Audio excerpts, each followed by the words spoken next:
Apart from juggling school runs and activities, she enjoys walks in the beautiful countryside or practicing yoga to unwind. Dr. Belinda Kaur.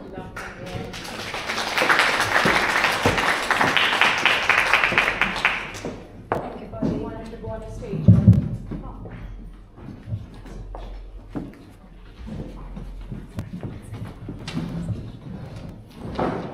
Thank you for the. Can you hear me?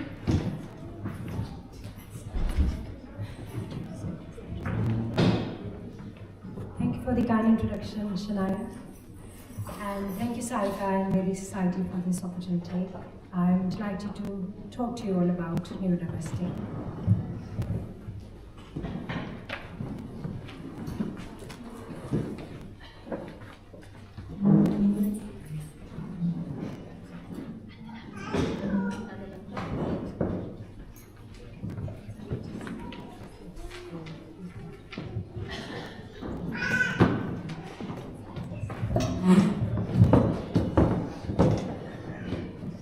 So what is a neurodiversity? It's about everybody's brains working differently. We all think, feel, and we behave very differently. This is because there is a variation in how our brains are wired, how our brain processes that information, and it's different from one person to the other. That makes us neurodiverse. Neurotypical is actually opposite of neurodiversity. So we need to know what is neurotypical before we can understand what is neurodiverse. Most of the population, 80 to 85% people in UK are neurotypical. That means that their brain interprets the world in a way the society expects them to. Their development when they're younger is felt to be expected for their age. And when they are older, their intelligence, their learning, their IQs, that are felt to be within normal range. And the rest of the population, 15% of us, are neurodiverse. And there are certain conditions which come under this term. Majority of it is autism and ADHD, attention deficit hyperactivity disorder. But it now also includes some other conditions which I'm not sure if you've heard of, but I'm sure there is more coming on today on these. So there is Dyspraxia, which means there is a problem with coordination. The child's coordination is not great. It's also called Developmental Childhood Coordination Disorder. Dyslexia, which means that there is problem in reading. Dyscalculia is problems using numbers. In these problems, there may not be an effect on the overall intelligence for the child. Their learning or the development may still be normal, but they need help with this. So it's important these conditions are recognized and appropriately supported. Tourette syndrome is also now being considered as neurodiverse condition. It's a condition where children have tics. So I don't know if you've heard of tics. These are involuntary movements. Children and young people have no control of them. You may have seen children who have repeated eye blinking. They may go sounds from their throats, or they're shrugging their shoulder, more often in stressful or anxious situations. So that part of that is Tourette syndrome. And I'm sure there'll be a few more which I have not mentioned are now being classified as neurodiverse conditions. I'll be mainly covering two topics. One's autism and briefly about ADHD. So let's explore what's autism. Around 700,000 people in UK have autism.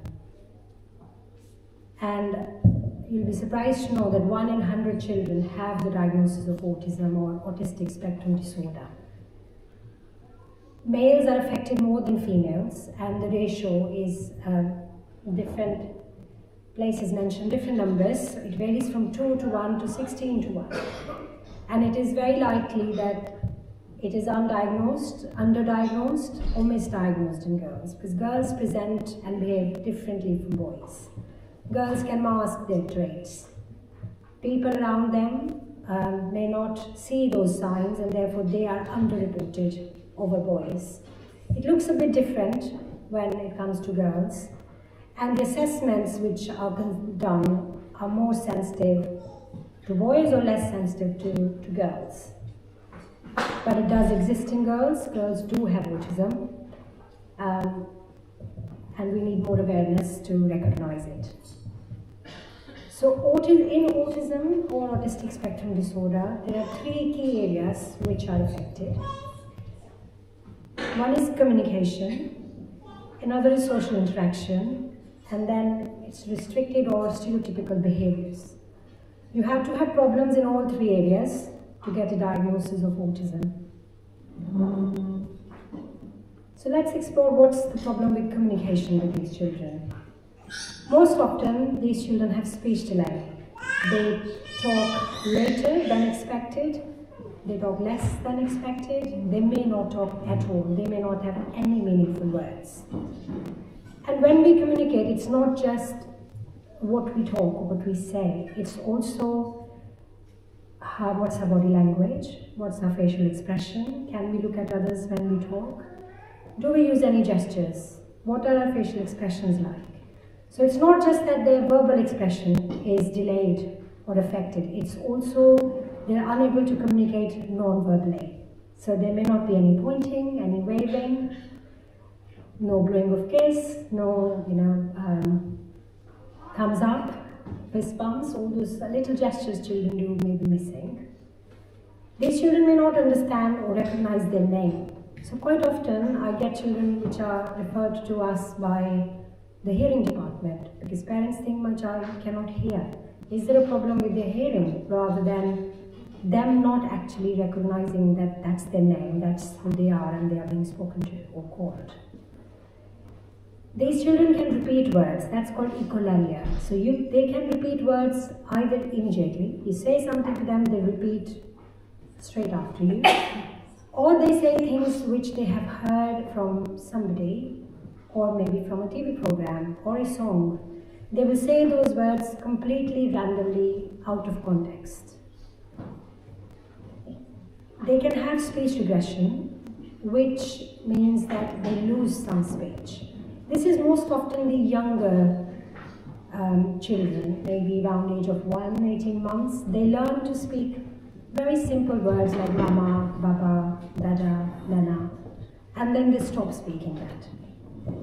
So that is what speech regression is. It is not a fully developed speech they use. It is only a few words. These children have particular behaviors. These are called stereotypical and restricted behaviors. They thrive on routine. They prefer a very strict routine. You have to do set things in a set way at a set time for them. Otherwise, they find it difficult to manage, cope. This can lead to stressful situations, this can lead to meltdowns, challenging behaviors, even if it's a minute late, even if it's a different way, you have dressed them and then brushed them and then gave them breakfast, or the other way around. This can be very, very difficult. So sticking to routine for these children is very, very important. Having a structure for the day, and if there is a change coming, prepare them well in advance. They can have obsessions or unusual attachments. There may be a toy they don't want to leave ever. They will carry that toy with them everywhere. And it has to be the same toy, same brand, same make. Parents have to buy a stock. If they lose one, they want the same toy back again, otherwise it's difficult. And this changes, that the attachment to toy can be one toy for a few months and then something else for the next couple of months. These children have a bit of odd interests. So they can sit in front of a washing machine and watch it spinning for hours and hours. They may like... They even get into the washing machine. Oh gosh, that's a bit worrying. Yeah, they like bus numbers, car plate numbers. I have a child who loves spiders, so he has different types of spiders, plastic, soft toys, and He's fascinated when he sees a fox spider. I've got one with the dinosaurs. Dinosaurs, yes, yes. All different things, and some things can be really odd, and you'll think, is this what you really like all the time?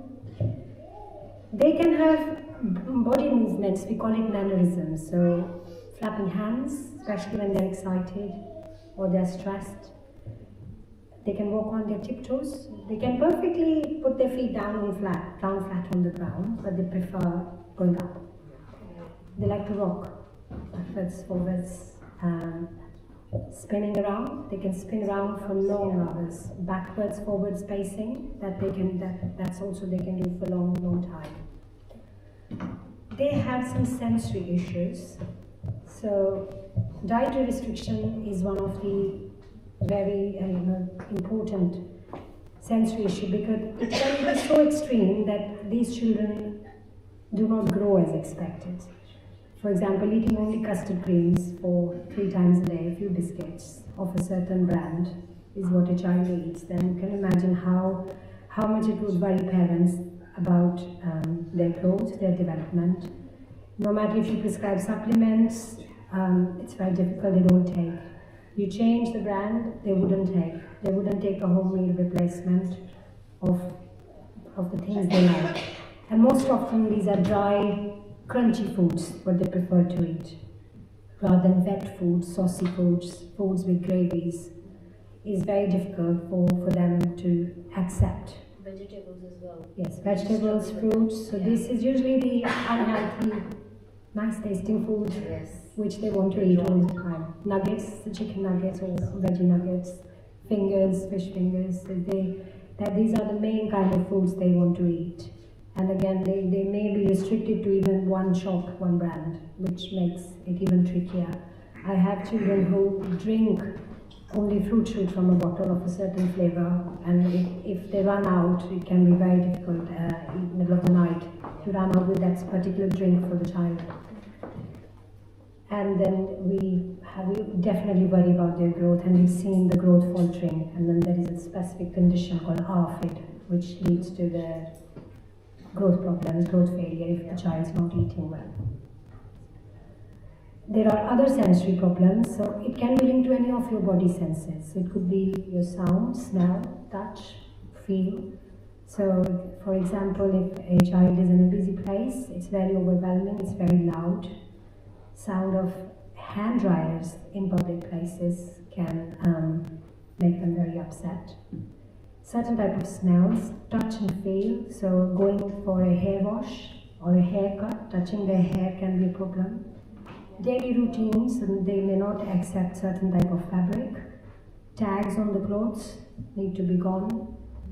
They may want to wear a jumper even if it's 30 degrees, or always want to have a coat on them when they go out, whether it's raining or not. They may not like restricted clothing, something that's very tight, with belts, with buttons, with zips. Some children even don't like the restriction of the car seat. That can be an issue. Anything that's very tight. So you can imagine how much parents can struggle in their day-to-day life, which feels very normal to some of us. These tiny issues become really challenging in the day-to-day care for the children. There are difficulties in transition, moving from one thing to the other. Coping with changes is a problem. So if you change the furniture around the room, is something they may not like. Change the color of the walls in the room is something they will not accept. Moving from toddler room to preschool room is a big change. Moving the classroom, new children, new people around, new teacher, new TA can be a big issue. From playground coming back to the class. Yeah, yes, simple things. Huge. Coming to the classroom from break time. So from one activity to the other, transitioning from one subject to the other can be very tricky. And they can do certain rituals, so they have to do certain things in a certain way, in a certain manner. I have a child who has to arrange the bottles in the bathroom in a certain way before he washes his hands, and he has to do that every time. And he has to turn the light on and off 3 times before he goes in and comes out. So they can do things which they only they know they have to do it. Yes, and we let them do it. It's so important for them, even if it doesn't make sense to us. They do it, that's part of their neurodiversity. Considering these rituals is important. Let's move on to social interaction difficulties, which is a key element to autism. Social interaction is affected in a major way. So the eye contact, first of all, when you look at that child, is very poor. They may not look at you when you're talking to them. They can look upwards, downwards, somewhere else, a peripheral vision. But they're listening to you. They know you're there, but they wouldn't look at you. That's what's called poor eye contact. There's no social smile. So normally if you smile at a child, as at a baby of 8 weeks, if you smile at them, they smile back to you. These children do not smile socially. They prefer to play alone. They can be very happy in one corner of the room or the house and play with the certain things they like. But their play is very simple, or maybe sometimes very unusual. And it's not an imaginative play. So playing with dollies, buggies, prams, playing with kitchen, Play-Doh, all the things which you consider very normal. Role play, dressing up, it's not what these children like to do. They want to be on their own. Even if they do pretend play, it's very simple. They'll probably just make a cup of tea. They're not even offer tea. And there are families and parents who put in a lot of time and effort to teach them how to play, which may come very naturally to a lot of children. They may appear to be completely in their own world. They don't know who they are. They don't know this is my mommy, this is my daddy, which is very heartbreaking. Can be very overwhelming that your child doesn't recognize the people, the family, let alone extended family. They have very poor understanding of emotions. So if another child is crying or upset in front of them, they don't know how to react. They may get scared, they may go blank, they may run away. You would expect another child to, comfort someone, cuddle, stroke on their back, or get mommy to do something, or if it's a baby, try to offer a dummy. But these children do not or cannot pick on their emotions. So if mommy is looking sad, they would not understand, they would not pick on it. If someone's looking angry, they don't know. And they themselves have very limited facial expressions. So you ask them to make a funny face, they may struggle to do that. Or a sad face. And some older children, then they have difficulties in making friends and in keeping those friendships. That can be a problem. So teachers can support, they can buddy them up, but then they have to maintain the friendship as well. The other child also has to understand that and the children at young age do not have that understanding, so they may not want to be friends with them. They may want to be friends with somebody else. These children don't understand social rules, they don't understand personal space, so they can be very close to you, they don't realize they are so nearby, so near to you, they touch things around you. And they don't know how to wait for turn. If they're playing a board game, they will not understand what's the rule around it. They're in a play park, they struggle to wait for the swing to get free. So those social rules are very difficult for them to follow. And if you ask them to wait, they will be upset. They can scream, shout, lay on the floor, roll, and it can be challenging to calm them. And these episodes can last for a long time, 45 minutes, an hour. It can take a long time to calm them. So I wanted to talk a little bit about misconceptions which people may have around autism. People think it's a rare condition, or it only affects boys, which is not the case. It doesn't happen by cold parenting, that means emotionally unavailable parent. It just doesn't happen due to that. And it doesn't happen due to emotional stress. You have mothers who ask me whether I'm bringing this child up a bit differently from my older one. Am I neglecting this one? Have I not been that available to this one? It's not linked to it. People think autistic children, or children with autism, as I should correct myself, cannot learn, can never make eye contact, can never show affection and never smile, and that's absolutely wrong. Children with autism can smile, they can learn, their eye contact can improve, they can learn to smile, they can be very affectionate. All they need is support to be able to do that. And the support needs to come early, as early as possible.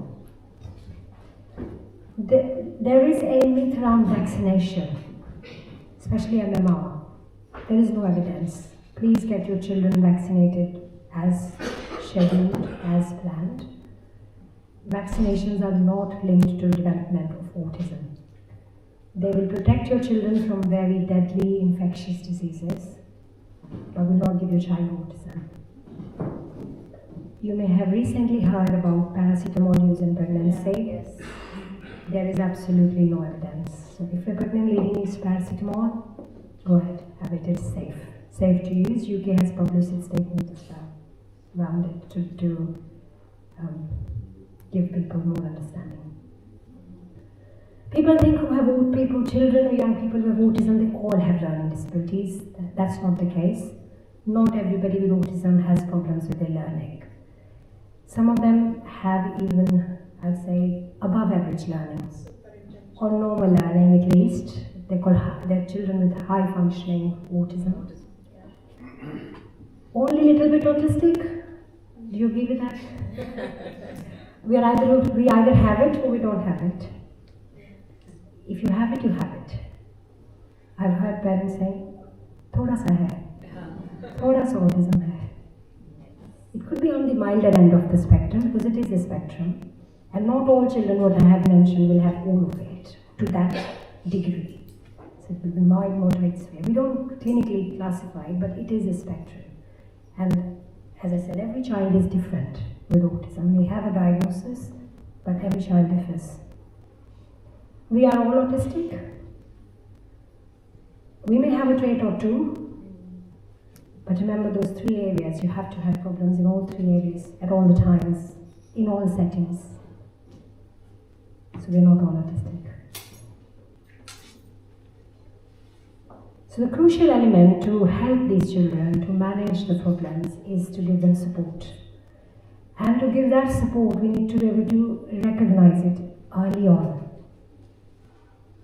That early support is crucial.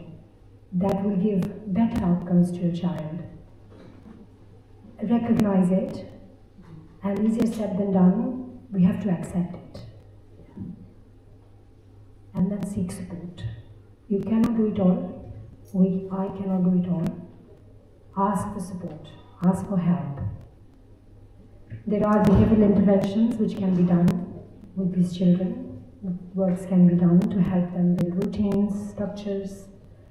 We can take help from social stories. A social story is a story you can create if you are preparing them for a change, or something even which is in their daily routine. This is how they're going to get up, go to toilet, brush their teeth, change clothes, come to have breakfast.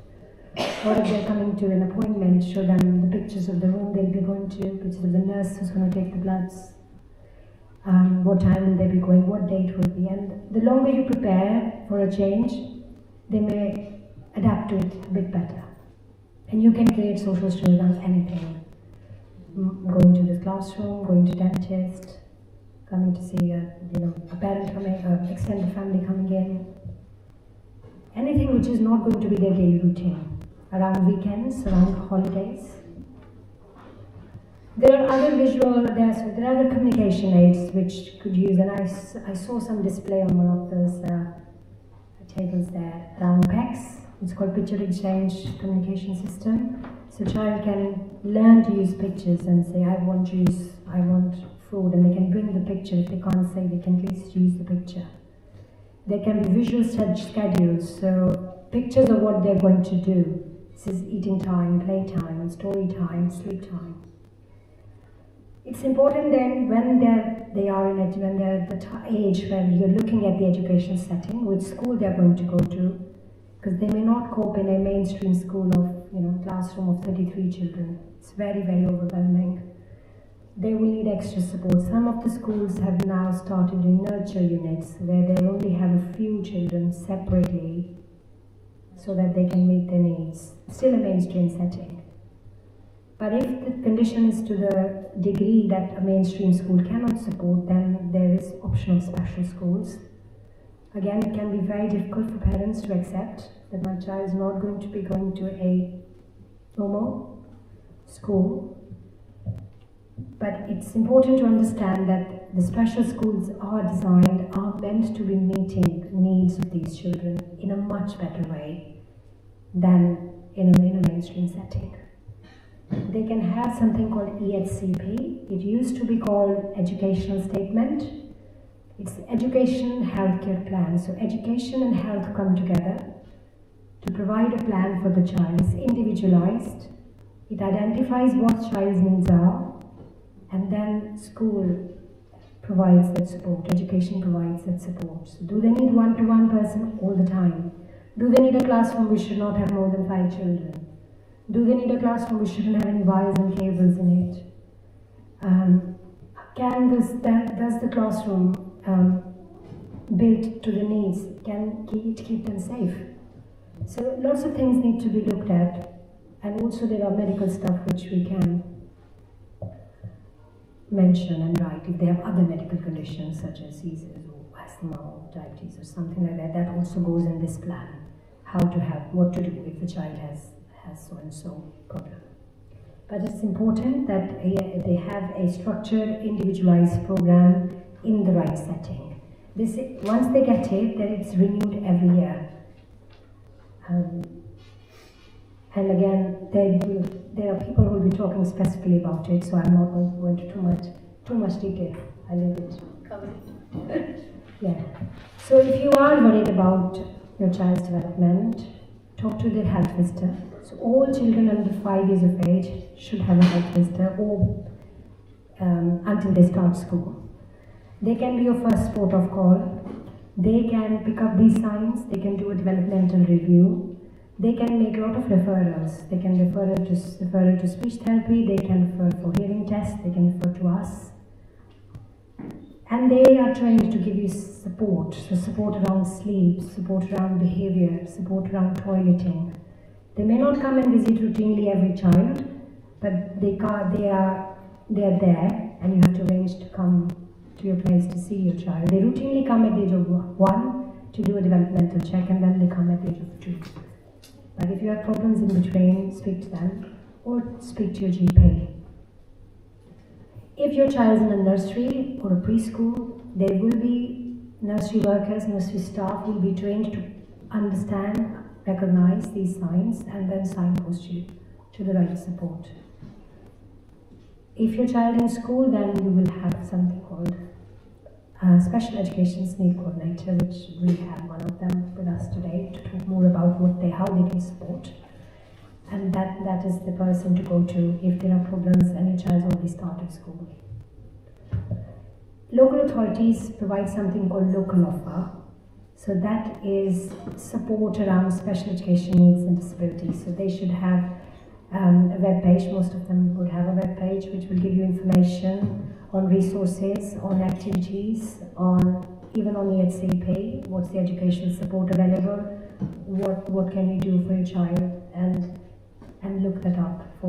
It's different for Hampshire and different for Portsmouth. So every authority has it a different name, but essentially the same thing. It's for 0 to 25 years of age. And there are support groups which you could be part of. It could be within your community, who you know, or it could be on social media. But beware of the myths versus facts when you are in a support group, because there is lots going around on social media which may not be true, which may not be applicable to your child, because every child, as I say, is very different. So briefly about ADHD. It's attention deficit hyperactivity disorder. 2.6 million people in the UK have ADHD, and out of which nearly 700,000 are children. It's less recognized in girls again than boys.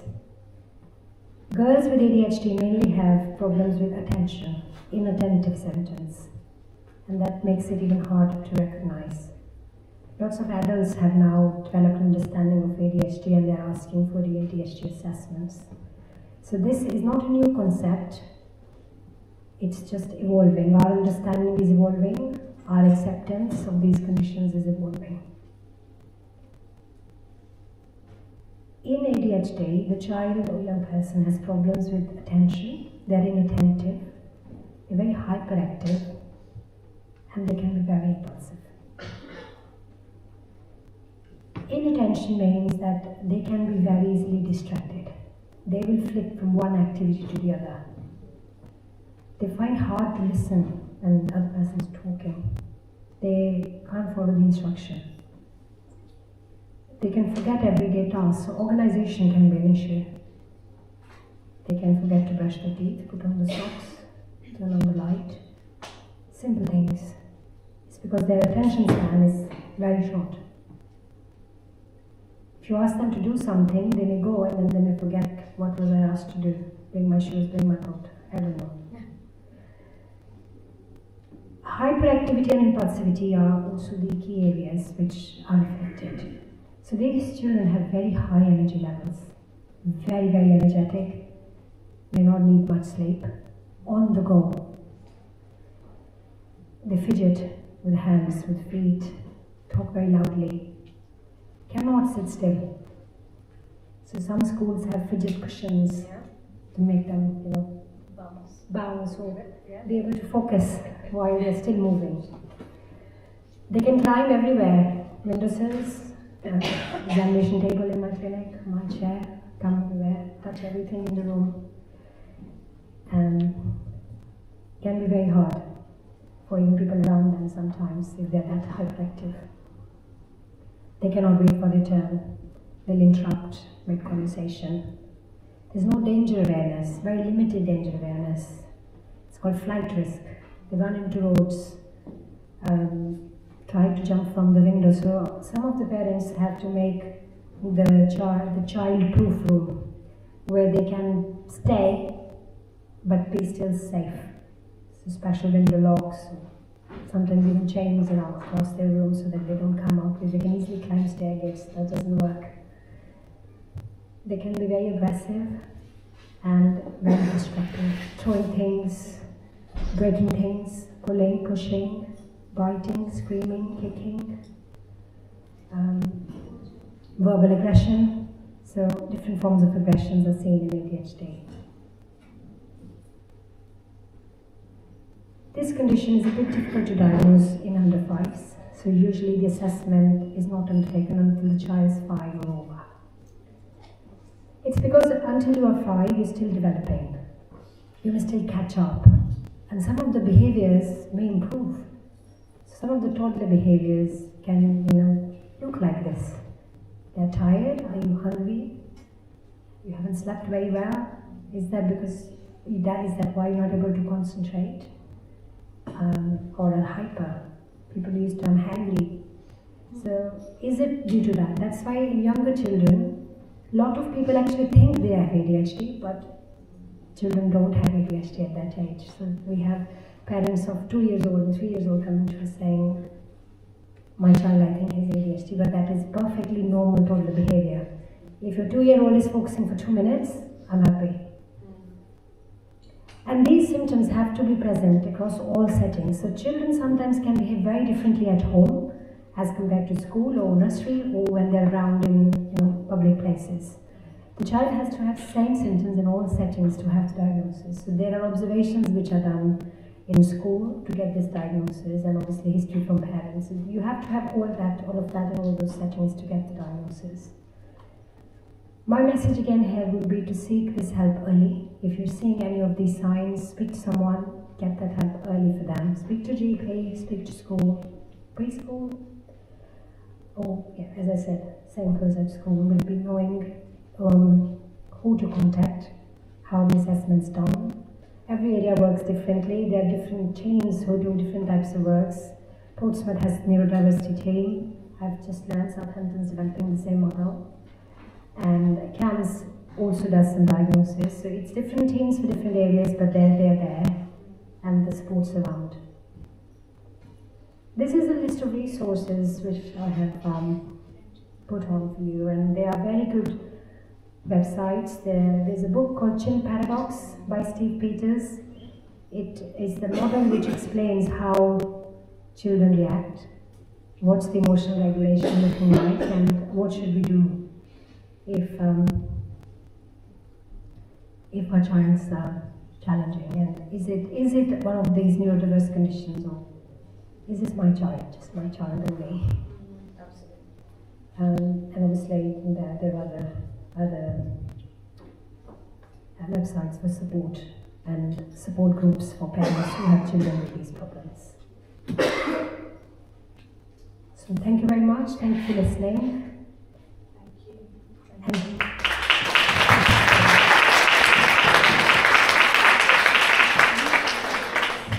Yeah, I may not be able to stay until the very end, so if you have any questions, I'll be very happy to answer now.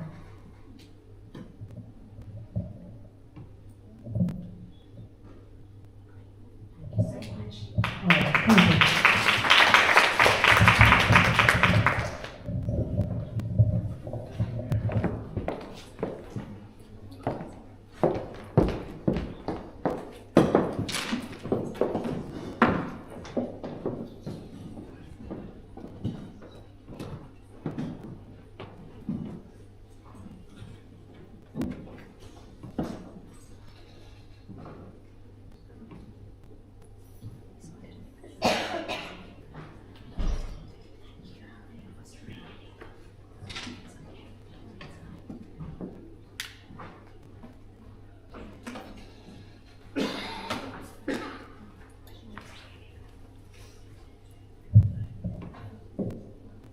So the next person I'd like to introduce you to is an award-winning local celebrity who is on a mission to transform how the world supports autistic children. She's the founder of Autism Brain Empowerment, a TEDx speaker and best-selling author of Unlock Autism. She is a dynamic voice in the autism space, known for blending cutting-edge neuroscience with lived experience to empower parents worldwide. Please welcome Tabor.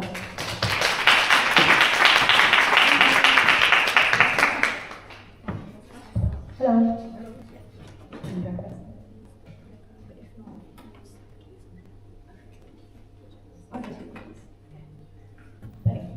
Hi everyone, my name is Tabor. I was born and raised in Southampton. I actually went to school with Nikki, so we were in the same class at school.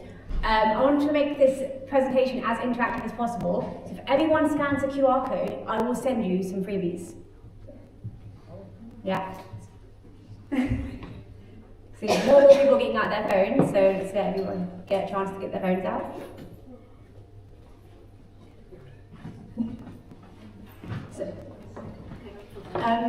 So once you scan, that's fine. Scan away. Do we just say hello when we scan the code? Yeah, you can write hi, or if you want my summary slides, just WhatsApp me the word slides, and then you'll get my summary slides. And if you WhatsApp me the word chapter, you'll get the free first chapter of my book. So everyone, because this whole presentation is going to rely on like people WhatsApping me words to make it more interactive. So I hope everyone had a chance to do that. Thank you. So from this session, you will walk away with an understanding of the common autism symptoms, but Dr. Bawunda has done an amazing job with that. I can't find where she's sitting. Yeah, she's done an amazing job at doing that, so I won't repeat what she says. But you will also have an understanding of how you can access a 7-step autism action plan will address the root causes of your child's symptoms, and I've got loads of time for questions if there's time as well. So all the common symptoms of autism, Dr. Bawunda has pretty much said really, really comprehensively explained. So communication differences, social challenges, repetitive behaviours, sensory sensitivities, and sometimes like poor sleep, poor appetite, anxiety or aggression, are all very common signs. Regressions. So regressions they affect children. So how many people have children with autism here? 1, 2, 3, 4. So quite a few of you. And then you can keep your hand up if your child had an autism skills regression where they had certain skills, but then they lost them. Okay, so Sarika, yeah. Anyone else? Yeah, one in the back. So about a third of children with autism will present with no symptoms, no clear symptoms of autism at birth. So they will have eye contact, they will have a social smile, they'll have words, they'll be a good sleeper, a good eater, just like my son was. But then something will happen around 12 months and 36 months, and they will lose all of those skills they once had. And as parents, I've spoken to lots of parents, and me myself, we're holding on to the videos of our child when they had words and when they were behaving normally, because it's really heartbreaking to accept that your amazing child who was doing everything on time has now suddenly lost all of those skills, and it's very difficult to understand, and it affects about 1/3 of children with autism. And I did my TED talk about this as well. So my TED talk is called Unlocking Your Child's Autism Switch. But if you watch that with the word TED, you will get my video, so you can watch it. I'll give everyone a chance to do that. So you can basically go back onto WhatsApp, and then if you just write the word TED, you'll get sent my video. So this is my story. So I used to be a dentist. I graduated from the University of Bristol. I have a degree in dentistry. And while I was there, I won the clinical research prize in my year. So I was the only person in the whole year group who won the prize for the best independent research of that whole. It was like a 2-year research project, and alhamdulillah, I won that. My son is now 7 years old. I also have a 4-year-old girl who's neurotypical. But my 7-year-old son had no autism symptoms at all. He was developing fine, really well. He had words. He could name his colours. He could feed himself. Everything was fine. But then at 20 months old, something happened, and then he lost all of those skills. And it was honestly really, really hard to accept that, because he went from having amazing sleep to now at night time he's wide awake and hyperactive, and the next day he doesn't even seem tired. To feeding himself, to now he was feeding himself 3 meals and 2 snacks every day, and we have the videos of him doing this. To, after his regression, 1 bite of food, badi mushkil dinal, humna usko khalaya. So it was really, really, really hard. And I actually went to loads of healthcare professionals. I've got 2 sisters who are teachers, and they told me very clearly, your son has autism and you need to get early years intervention help, because if you do that, he'll have the best chance of succeeding. So I was okay, I'm really on it as a mum, went to the GP, went to the health visitor, and and they said, okay, yeah, it sounds, if he had skills and then he lost them, it sounds like he probably does have autism, but it's going to take about 3 years to get an official diagnosis of autism. In that time, he can access some support and services from the NHS, like speech and language therapy, occupational therapy, a few other those therapies. And after a few months on the waiting list, he got an assessment. A few months on the waiting list after the assessment, he got the appointments. And the appointments he got were 1 half-an-hour session every 8 to 12 weeks, which I was like, it was clearly not going to be enough to help him or make any change for him. And whenever I went to any healthcare professional, I asked, what caused autism? What happened to him? Like, how did he get these symptoms? And the only answer I got was, autism is genetic. And I said, if it's genetic, how come he wasn't born like this? He had words, he had eye contact, something happened. And they said, no, it's genetic. He always had autism, he just started showing symptoms later. And I thought, okay, well, autism, as you know now, based off Dr. Balwinder's amazing presentation, is based on a series of observed behaviours. And my son didn't have any of those observed behaviours in the first 20 months of his life, so he didn't always have autism. So then I was like, and then the attitude I actually got from the amazing NHS health professionals, which we all know they are overworked, underpaid, really under-resourced, and they are leaving the profession, like leaving the service because of how much they are overworked and how little support they're given. The attitude I received from the amazing healthcare professionals was just to lower your expectations of him and accept things how they are, because every time I said, oh, he's doing this, look at this video, look what he's doing, they'd say, oh, this is just his autism. Like that was an explanation. But I couldn't really wrap my head around that. So in my dental school degree, which I graduated from the University of Bristol, you do neuroscience. So you learn about neuroscience and neuroanatomy, passed my exams, did all of that. So I was like, they have completely disregarded the availability of something called neuroplasticity. So has anyone heard of neuroplasticity here? Yes, one person shaking their head. Anyone else? You can put your hands up. Yes. Okay, so neuroplasticity is the ability to rewire your brain, which everyone has access to. So my son was only 2.5 years old when we were speaking to the occupational therapist and the speech and language therapist, and I felt like those people had just written him off. And when I spoke to the occupational therapist, I said to her, what about neuroplasticity? Can't my son change? All of these symptoms he has, and he did stimming. Honestly, I've got all the videos from them back then as well. How much he stimmed, how much he had meltdowns, how much, any sound, which wasn't even that loud, would affect him, and he'd be like in a panic and so scared. And they said, the person I spoke to anyway, they said that neuroplasticity is only available to stroke victims, not children with autism. I thought, okay, luckily, alhamdulillah, I did my degree, and nearly all of my friends from university are still medics and dentists. And I felt like how much the brain grows in childhood, especially the first 3 years, especially the first 5 years, she had completely dismissed him, that he could change. So I thought, okay, I'm not going to help I want my son to have, and the dreams I had for him as a parent, I cannot give up on that. So I started to learn about all of the biological causes of autism and all of the environmental influences of autism to try and help him myself.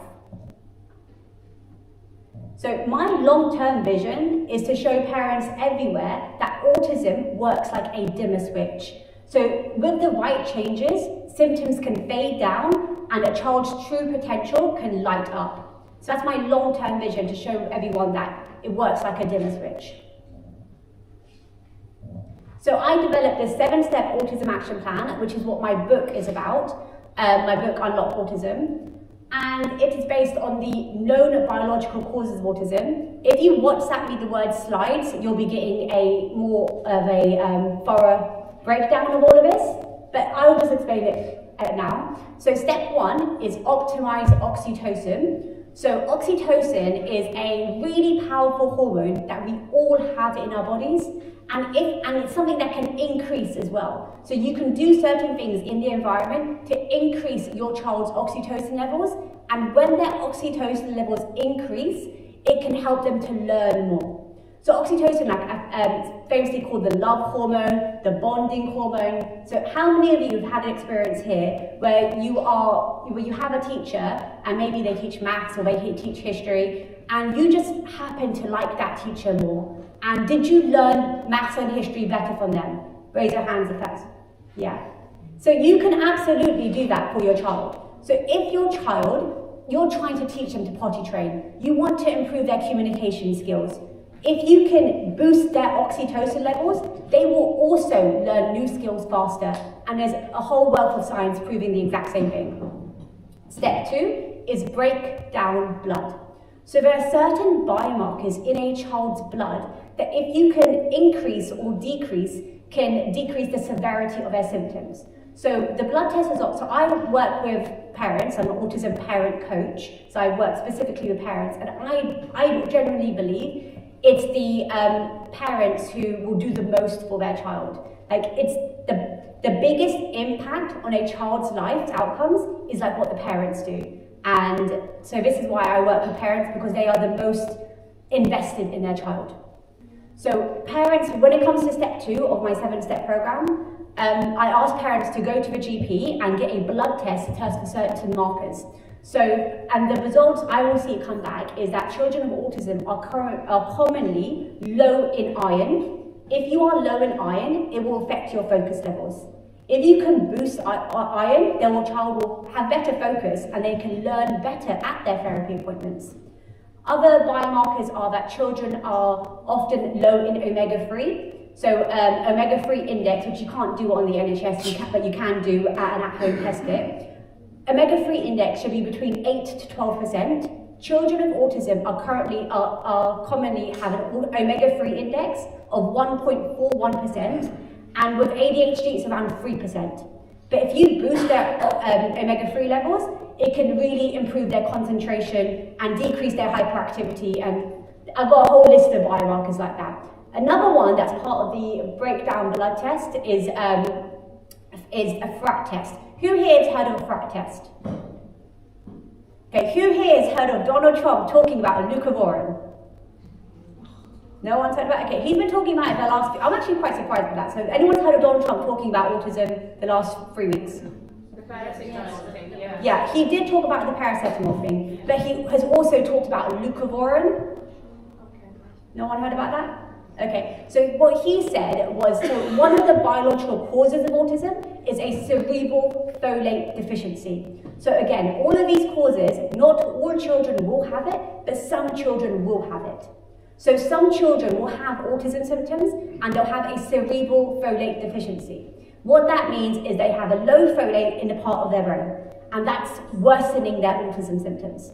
So if you do a FRAT test, which is a folate receptor autoantibody blood test, I don't believe it's available on the NHS, but you can do it privately in the UK. It will tell you whether your child has an autoantibody, which is it's like a part of they're making a chemical in their body which blocks the receptor of folate in their brain, which means they can't absorb folate from their food. And if they can't absorb folate from their food and that receptor site is blocked, they'll have a cerebral folate deficiency. And everything that Donald Trump was talking about was that if a child does have a cerebral folate deficiency, they may benefit from leucovorin, which is called folinic acid in the UK. It's called folinic acid, also called calcium folinate. Or if they have a different result to the FRAT test, they might benefit from methylfolate, based on the idea that children with autism are more likely to be undermethylated. So that's a wealth of research, decades-long research behind that, and it's part of my program because I genuinely believe it's the most comprehensive autism program in the country. So step 3 is grasp the gut-brain bond. So again, for the parents of children with autism, raise your hand if your child has had a history of ongoing constipation or constipation episodes or diarrhea. Okay, one at the back. So it's about 40% of children with autism will have ongoing constipation or ongoing diarrhea, and they'll need to be prescribed laxatives for this, or that's what the GP will do, or the pediatrician, they'll prescribe you laxatives for it. But there's a wealth of research which talks about the gut-brain bond. So who knows about the gut-brain bond? Heard about it, you got your hand up? Yeah. So basically it's the idea that your gut is your second brain. And so that your children with autism, a subset of them, because every child with autism is different, are more likely to have a different gut microbiome, which is worsening their autism symptoms. But we are very lucky. Your gut microbiome can change based on the food that you eat. So you can absolutely change your child's diet, decrease the severity of their symptoms for a subset of children with autism. So that's available to everyone. So you can, if your child does have a leaky gut or does have a different type of gut microbiome, which is worsening the severity of their symptoms, step 3 is going to really help you guys. Step 4 is take down toxins. So this is actually not that commonly known in the UK, but who here knows that children with autism are more likely to have a higher concentration of heavy metals inside their bodies? I've heard recently actually, and I also heard there are sprays you can get that you spray on the tongue that might help them take down the toxins. But there are certain sprays, yeah. Has anyone, I can talk about that as well. Anyone else has heard about children with autism are more likely to have a higher concentration of heavy metals inside their body? Yes, person in the back, okay. So children with autism are more likely to have a slow detox pathway in their body. So what that means is that every single one of us, there's toxins in our environment, and your gut is like your first port of call to get toxins out of your body. then it's your liver, then it's your kidneys and your skin, and these organs protect us to get toxins out of our environment, out of our body. And children with autism, well, children in general, they are more likely to, like children in general, the detoxification pathways that we have in our body are not mature until they're 10 years old. And children with autism in general are more likely to have a slow detox pathway. And that's another, and if your child also has constipation episodes or diarrhea episodes, you know their gut is not working as it should be. Which means that with the gut being the main organ of detoxification, they're almost certainly going to have a buildup of heavy metals in their body. So I'll talk about your spray, but so in this day and age, there's so many toxins in our environment that we don't even consider it as toxins. For example, we all drank from plastic water bottles here today, and microplastics have been shown to increase the inflammation in your body. In fact, they've done so many autopsies where they've done autopsies on the brain, and they found that 0.05%, basically a credit card's worth of plastic is coming out of the brain on autopsies, which is crazy. So this plastic is a brand new material, and it's not supposed to be in your body. But if you're having it, it can cause your body recognize, oh, what is this? I've never seen microplastics before. It must be something foreign. It has an inflammatory reaction and worsens people's autism symptoms. But that's just one example. There's many pesticides, herbicides. It's all quite commonly known in the scientific literature, but hasn't actually gone through to the healthcare system yet in the UK at least. But so in step 4, take down toxins, I talk about just through completely natural strategies to help your child's gut work better and their liver to work better, which means that they take all of these toxins out of their body through their poo. There are sprays, and the sprays, so I do it primarily just through food. The sprays are as a binder, and some parents do tell me that when they use the spray, they notice their child is less hyperactive or something like that. But other parents won't say that, so it's really dependent on the child. But that's step 4, take down toxins. Step 5 is solved with supplements. So there's certain supplements that you can give your child that again will decrease their severity of their autism symptoms. So if you have a child with autism, who here has a child with autism that also has anxiety or sleep issues? Yeah. Okay, so a huge percentage of the UK population also have a magnesium deficiency. So if you give your child magnesium, a certain type of magnesium, it will help them to sleep better and decrease their symptoms of anxiety or aggression. So yeah, that's within solved with supplements, but there's a whole module within that. Everything is broken down into whole modules. Step 6 is charge the cerebellum. So the cerebellum is an area on the back of your brain, like here. It's about 10% of the size of your brain, but has 80% of the brain's connections within it. And the cerebellum is often smaller or different size in children with autism compared to neurotypical children. And that's why in children with autism, if you have an autism diagnosis, you're also more likely to have a dyslexia or dyspraxia diagnosis because it's all focused on coordination. And so the cerebellum is in charge of lots of different things. Like I said, it's got 80% of the brain's connections within it. So it's like your brain's brain, it does lots of things. And it also overlaps with coordination. So if your child is particularly clumsy, everyone here got a clumsy child with autism? Quite clumsy? Yeah. So most likely they have a smaller cerebellum then as well. But just like how you can increase the size of your biceps through deliberate exercise, through neuroplasticity and deliberate exercises, you can increase the size of their cerebellum, which again decreases the severity of their symptoms. So there's a lot in that. In there I also include vagus nerve stimulation. So there's so much in that, but in vagus, anyone here will know what the sympathetic nervous system is, or the fight, flight and freeze?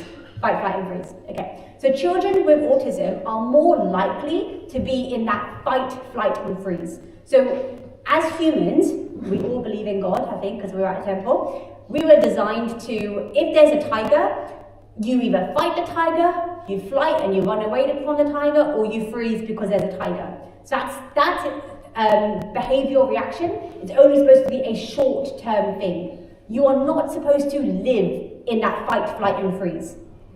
But children with autism are more likely to live in that fight, flight and freeze. So they have a lot of meltdowns, they have a lot of tantrums, they might have anxiety, they might have a lot of aggression, might lash out on people unexpectedly. It's because they're living more in that sympathetic nervous system, that fight, flight and freeze, and their parasympathetic nervous system, that rest, digest and repair mode is underactive. So it's like underdeveloped. But there are things you can do to increase, to help them live in that parasympathetic nervous system and to develop that more. So yeah, that's what we do in step 6. And step 7 is empower emotions. So empower, what I mean by that is that it's most commonly known that individuals with autism struggle with social relationships and like relationships in general and emotional intelligence. But the best part of life is your connections. So connections with friends, connections with family, connections with your neighbours, all those loose and weak connections. So, and individuals with autism are like 4 times as likely to be diagnosed with depression, twice as likely to be diagnosed with bipolar disorder, also more likely to be diagnosed with anxiety. And then when I learned that as a mum, I couldn't accept that for my child. I didn't want him to have depression as an adult. So in step 7, I developed a program to help increase your child's emotional intelligence. So just like how you can increase someone's IQ by doing certain exercises, giving a certain type of education, EQ, emotional quotient, is also a skill as well. And you can absolutely learn that and improve your child's emotional intelligence so they can also access the best part of life, which is relationships. I've got loads of testimonials. So if you WhatsApp me the word testimonials, you'll be sent my YouTube playlist of all video testimonials, and I've got even more written testimonials. So Raisa Ali, she lives in Southampton. Her son was 10 years old, and he was conversational, like he could talk, he was fine, like that he was okay, but he struggled with lashing out at people. So he had poor focus in school, and he lashed out often at his younger cousins. And she joined my program, and he also had chronic constipation as well. But this is one story out of many, but after joining my program, 6 weeks later, she said her son is less hyperactive, able to control his anxiety, willing to try new foods, started to become confident enough to put his hand up in class, and even walk to school by himself. So I'm really proud of all the results I get. Mohsen Mohammed, he's another person in Southampton, but I have clients all around the world, and you can see that on my YouTube channel. He has a 7-year-old daughter, also lives in Southampton, actually in St Mary's area. And his daughter, last Christmas, she was 7 years old, she struggled with hyperactivity, a lot of laughing fits at night, which indicative of a gut issue. She also had ongoing constipation. She had very poor sleep. She was completely non-verbal, so the only communication she had was through some nursery rhymes. So she could say "Twinkle, twinkle, little star" sometimes, and never really on demand. And I'm so happy for this family. I'm happy for all the families I work with. But I just recorded, this testimony just got published 2 weeks ago on YouTube. But after 9 months, 6 to 9 months later, his daughter now has an understanding of language, can now speak short sentences. She can sleep the night. She's completely stopped stimming, completely stopped tiptoe walking, and she can now read and write the alphabet and numbers. And so it's all about, it's not erasing someone's autism, it's decreasing the severity of their symptoms so that they can have more joy in their life. And a lot of times in these video testimonials, I ask the parents and they say, my child just seems happier. So I really like that part. I'm glad, I'm very happy for the families. But if you WhatsApp me the word testimonials, you'll be set my YouTube testimonials playlist. And if you WhatsApp me the word slides, you can get a copy, a summary slides of the whole 7-step autism action plan. And if you WhatsApp me the word webinar, you can register for my next free webinar, which is going to be on Sunday, so in 8 days time at 8 o'clock, where I talk about the whole 7-step autism action plan in general, the 6-month program for parents to learn how to help their own child decrease the severity of their symptoms. Any questions at all? Can I ask a question? Yeah, absolutely. You mentioned the vagus nerve. Yeah. I feel like a lot of people don't know about this amazing nerve, and I feel like something that we can actually change lives with by just mentioning this. Few treatments on the vagus nerve. Yeah. It's only because my son suffered some stomach issues, and I done much like you, some research on how I can do it naturally. Yeah. I came across this document about the vagus nerve, and for me, it's become the biggest thing to learn about because it dominates most of our body. Half of it is to all our organs. So I was wondering if you can expand on that. Yeah, sure. So, Just a little bit. I don't mean to. no, that's fine. So this parent wanted me to talk about the vagus nerve. The vagus nerve is a really big, important nerve that we have in our bodies. It goes from the back of the brain, like past the ear, to the heart, to the lungs, to the stomach, and is in charge of lots of different functions. So if you are calm, if you can rest, if you have a good digestion, you will have a vagus nerve that is working properly. So it has good vagal tone.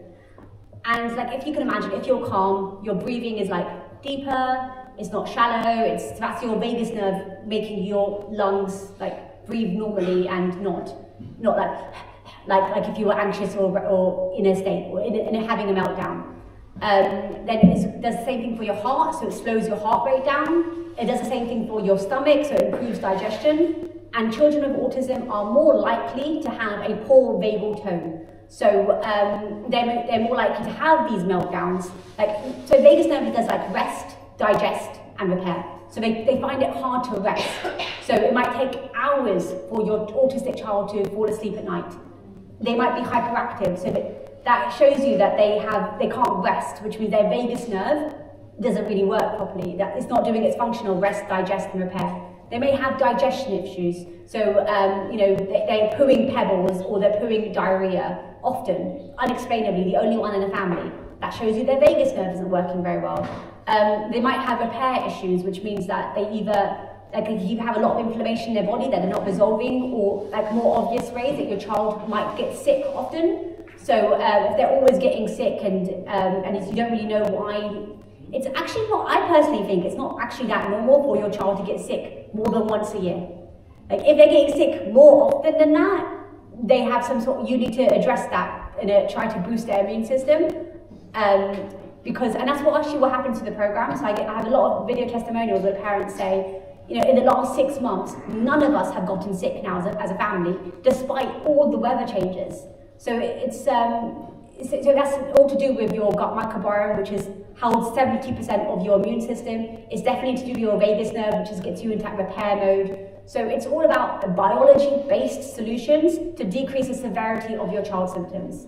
So I hope I answered that about the vagus nerve, but it is a really important nerve. But I believe everything I do is complementary to schools and healthcare providers. But I've spoken to a lot of parents and they struggle, like me, one appointment, half an hour every 8 to 12 weeks with the NHS, or like through the school system, your child needs to be 2 to 3 years behind. That's what schools have told me to get the HCP. And even if your child is clearly 2 or 3 years behind, it's a years-long battle. And then that early years intervention period, which we're told about, is so important, just goes.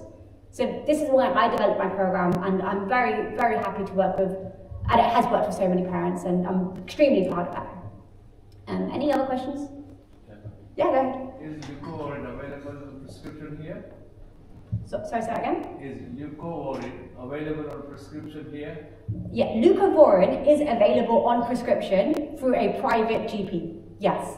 But Leucovorin is also called calcium folinate and folinic acid, which you can get as a supplement over the counter. So you don't need the prescription. The prescription is the exact same thing as the supplement. So yeah, it's kind of like how ibuprofen and Nurofen are exactly the same, or Panadol and paracetamol are exactly the same. They're exact same. Any other questions? Go ahead. Is there any particular gut health supplements that you found that? So with the gut, the best way to heal it is through food. So I think as humans, I think in the Western society, we've all, and this is not in ancient Indian society where Ayurvedic medicine tells you about everything starts from the gut. Yeah, so we actually know this in our heritage. Alhamdulillah. We're very lucky to have our heritage. But so I think as Westerners, we are all taught to believe that if you take this one tiny 500 milligram tablet, it's going to change everything, and it's going to cause a chemical reaction in your body, which will, decrease your fever and make you feel better and take your headache away. But we really underestimate the impact of the thousands of kilograms of food we're eating, which is also causing chemical reactions in your body, which are worsening or improving some of your symptoms. So the best way to heal the gut is through food. So children who have a limited diet already, what I work on is expanding the diet. So because that's the best way. You can't, if someone has I've worked with parents before where they say, if I try and take gluten and dairy away from my child, they will starve. I say, I don't want your child to starve. Please don't feel the pressure to do that. Expand your child's diet first so that they're accepting more things, and then it might take your child longer to really heal their gut, but you're doing it in a safe way. Any other questions? How is your son now? He's really good. I'm really, really proud of him. He's 7 years old. He goes to a mainstream school. He's in year 2. He can read and write expectedly. He actually won a writing prize in his year last year when he was for the whole of Key Stage 1. Super, super happy and proud of him. I think that when I started this program, I was met with a lot of skepticism before I got my testimonials. I always reminded myself the best achievement is what I did with my son. I know I'm so happy, no one can take that away from me. But now I'm just getting more and more written and video testimonials. So I'm happy it's working for lots of families as well. Cool. All right, thank you everyone.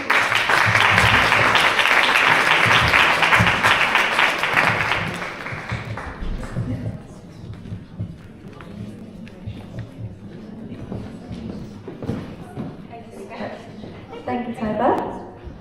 Now to introduce someone that needs no introduction at the Mandir and is known well by everyone here, volunteering in the temple for the past 7 years and currently our assistant secretary and events lead. On top of juggling temple duties, she works as a bank wealth manager and is a mum of 2 children, one of them with special needs. She is a co-founder of the Facebook group Autism Parents Support with over 20,000 followers. And today is the first time she will be talking publicly about her son and experience as being an autism mum supporting a child with special needs. Welcome, Sarika.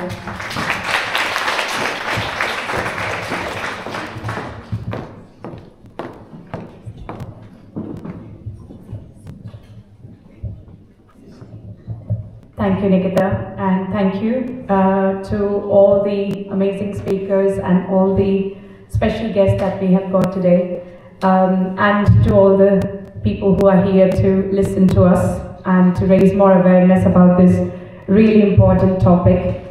My topic today is Every Voice Matters, and it is a journey of love, learning and neurodiversity. So I think Nikita gave my introduction that I'm a mom of 2, co-founder of the Autism Support Group and wealth manager at the bank, assistant secretary and events lead at the temple, and I also sometimes do the radio show with Preeti Nair, Unity 101. So we try and do whatever we can for our community, but our family obviously comes first. So I started this journey of being a mom of an autistic child when Shivi came in our life. So I have 2 lovely children. One is Shania, who was here earlier, and Shania is 12 now. Shivi, his name is Shivi, but you will probably hear Shivi more often from me because that's what we call him at home. He's now 5 years old. He came in our life in 2020. And you can see the picture of Shania holding Shivi in the hospital, the happiest sister on earth that day. And Shivi is diagnosed with autism. He is non-verbal. He has PICA, which basically means that he puts non-food items in his mouth without understanding the danger. And he has something called global development delay, which means his development is delayed. He also has ADHD, I am very confident about it. The pediatrician did say that he will get an appointment once he is 5 years old. So I'm now just waiting for an appointment, and I'm very, very confident he will have ADHD diagnosis as well. Shivi came in February 2020, and we all went into lockdown straight. I think he was 3 or 4 weeks old, and we were all in lockdown. Initially, there were no signs of any problems, although my delivery with Shivi was quite difficult. I was told by the doctor that I am very lucky to be alive. So I thought it's more of my journey giving birth to him and how difficult it was for me. Never ever thought that there will be something going on with him until the age he started nursery at the age of 11 months old. He started going to a private nursery in Chandler's Ford, where Taiba lives. Dr. Balwinder Kaur is around there as well. Sherborne House, a private school. And that nursery told me at the age, he was 15 months old, and they said, have you noticed that he doesn't respond to his name? And I laughed at that comment because I had no idea. And I said, he's a typical boy. What do you expect? And I was like, there's nothing wrong. He's just not responding to the name because he's a boy. And they were like, no, we would like you to get his hearing checked. It could be hearing related. And I said, okay, fine, I'll get it checked. And I was like, super confident mother, there's nothing wrong with my child, the nursery is just making a fuss. That's my attitude at the beginning. And then we started this journey. We started to try to get his hearing checked, but at that time the NHS queues were massive, so we said we'll go private. We spoke to a very dear friend, Dr. Ashok Rokare. He was the first person we approached thinking it's a hearing problem because he is an ENT specialist.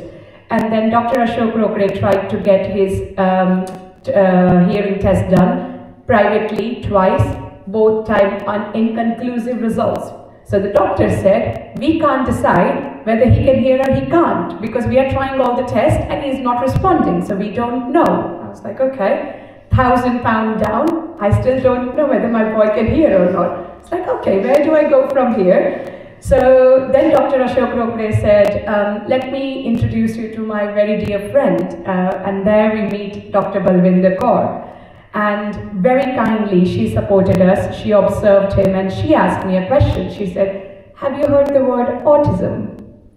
And again, me being in my denial mode at that time, I said, yeah, I heard the word autism because every time I Google it, my son doesn't respond to his name, autism comes up. So by that time, by the way, I've read every single article you can think of on autism, every single video you can think of on autism, but I was thinking, my son doesn't have autism. End of the story. And I used to laugh with Sanjay on this one, and I used to say, Sanjay, worst comes to worst, he's got a hearing problem. Hearing aid pehnega, chalega, it's fine. What's the worst thing that's going to happen? He'll just have a hearing aid, that's it. A lot of people work with hearing aid in their life, there's nothing wrong with him. Anyways, then we started our journey to see NHS pediatrician, and they also started talking about autism, so then we are getting more serious. The first couple of months after I heard the word autism, I think I was in denial, but I also went into depression. I literally thought, why my son? Why him? And then, I don't know the moment, I don't know when it happened and how it happened, but one day I just woke up in the morning and I said to myself, Sarika, if you don't wake up from this, you're not going to be able to help him. So you need to get out of this sleep and you need to start the process, basically. And then we started approaching everybody we can. And we were very, very fortunate to have friends around who were like contacting their friends, their doctors, whoever therapists they can think of, they were already supporting us. And my friends will be like, oh, I'm going to introduce you to this one in US. He's a pediatrician, he's working in autism. I'm going to introduce you to this therapist, they can help you, whatever. And by that time, we were so open-minded. We were like, we'll go and approach anyone, we'll go and talk to anyone, wherever we get help, we'll take it. No problem whatsoever. We went to India, we got his diagnosis in India, we started the therapies in India straight away. We actually went to India on a holiday, for a 4-week holiday. The first day of our India trip, we went to the neurologist, got the diagnosis. From the next day, we cancelled the rest of the holiday, we were in the therapy center. And we just spent 4 weeks in therapy center. That's it. Just hired a hotel next to the therapy center, hotel, therapy center, hotel, that's all we have done. And now every time I go India, I do that.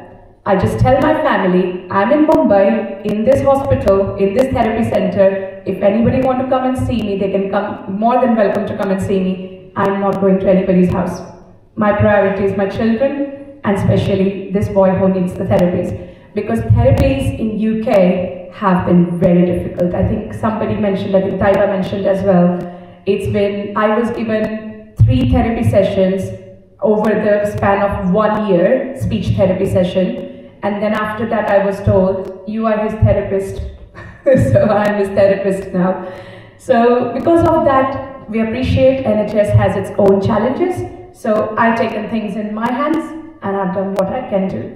So in my journey of diagnosis, obviously, as you can imagine, I think we all talked about how difficult this journey is. It was very overwhelming at the start. It was a massive learning curve for me and Sanjay. We don't have anybody in the family who has autism. We don't have anybody in the family who has any sort of challenges like this. So we were like, not sure where to start. We didn't know what to do and how to start. As I talked about the depression as well, but we all have to come out of it for our own family. Then we started understanding what is autism. We understood it's a spectrum. My son could be anywhere on that spectrum. In UK, the diagnosis now doesn't tell you where your child is on the spectrum. It just says autism, right, Dr. Balvinder Kaur? So initially, again, this is just me being that positive mother. I was thinking, he might be on the autism, but thoda sa autism hoga. Like, you know, he's low on the spectrum. He's not there. And then gradually you see the signs and you think, okay. So telling all the signs that I'm going to talk about right now, I think Dr. Balvinder Kaur has mentioned it, but I'm just talking about my personal experience of what Shivi has experienced. Some of the things that other children may experience, Shivi may not have experienced. So obviously I'm not going to talk about this. But initially, Shivi's growth was normal. Shivi was born while I was working in the temple as a volunteer. I was a treasurer at that time. So most of you have actually seen Shivi from the birth. And not that he always showed the symptoms, but he started showing the symptoms at a later age. He even started talking at the age of 6 months old. So at the age of 6 months, I thought everything is fine. He started crawling at the right age, he started walking at the right age. So we had no signs whatsoever until the nursery mentioned it. But he is non-verbal, so he can't speak. He cannot follow instructions. He cannot point, he cannot clap. He now does point, now does clap, but we had to teach him. So basically, a lot of things that we all learn automatically, we had to teach him. He used to walk on the tippy toes, he doesn't anymore. He does have sleep issues from many years, and we have to work around it. We use medication for that as well if needed. Sometimes he sleeps, sometimes he doesn't. He is very hyperactive. He doesn't have attention span, so you can sit down with him for 2 minutes, and third second, like 2 minutes, 1 second, he is out and he will not come back, no matter what you do. You have to give him a lot of input, sensory input, to make him work. So those are the challenges that we have with Shivi. And the reason why we thought this event is so important is because a lot of people, especially in our community, do not understand autism. And they just think sometimes child is misbehaving, child is spoiled, parents don't know how to raise the child, or sometimes they think it's just a speech delay. Don't worry, मेरा बच्चा भी 4 साल तक नहीं बोला था, 4 साल के बाद बोलने लगा, it's going to be fine. Which is absolutely fine. We are all motivating each other. We are all kind of, giving the hope. But then there are times when I get phone calls from India. my mom, my extended family, they all say, oh, अब तो 5 साल का हो गया, अब तो बोलता है ना? Now he speaks, right? No, he doesn't. Oh, कोई नहीं, 6 महीने में बोलेगा. And then it hits you because you know that he is not going to speak in 6 months' time, but you hope he does. And it's not that easy.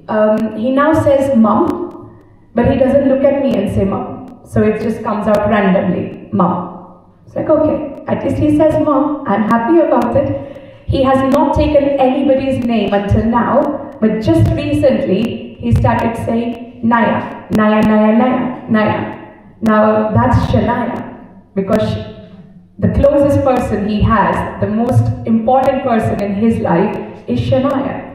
So he is now calling Naya, which we are very happy about. So we celebrate all that. We really, really enjoy those little things.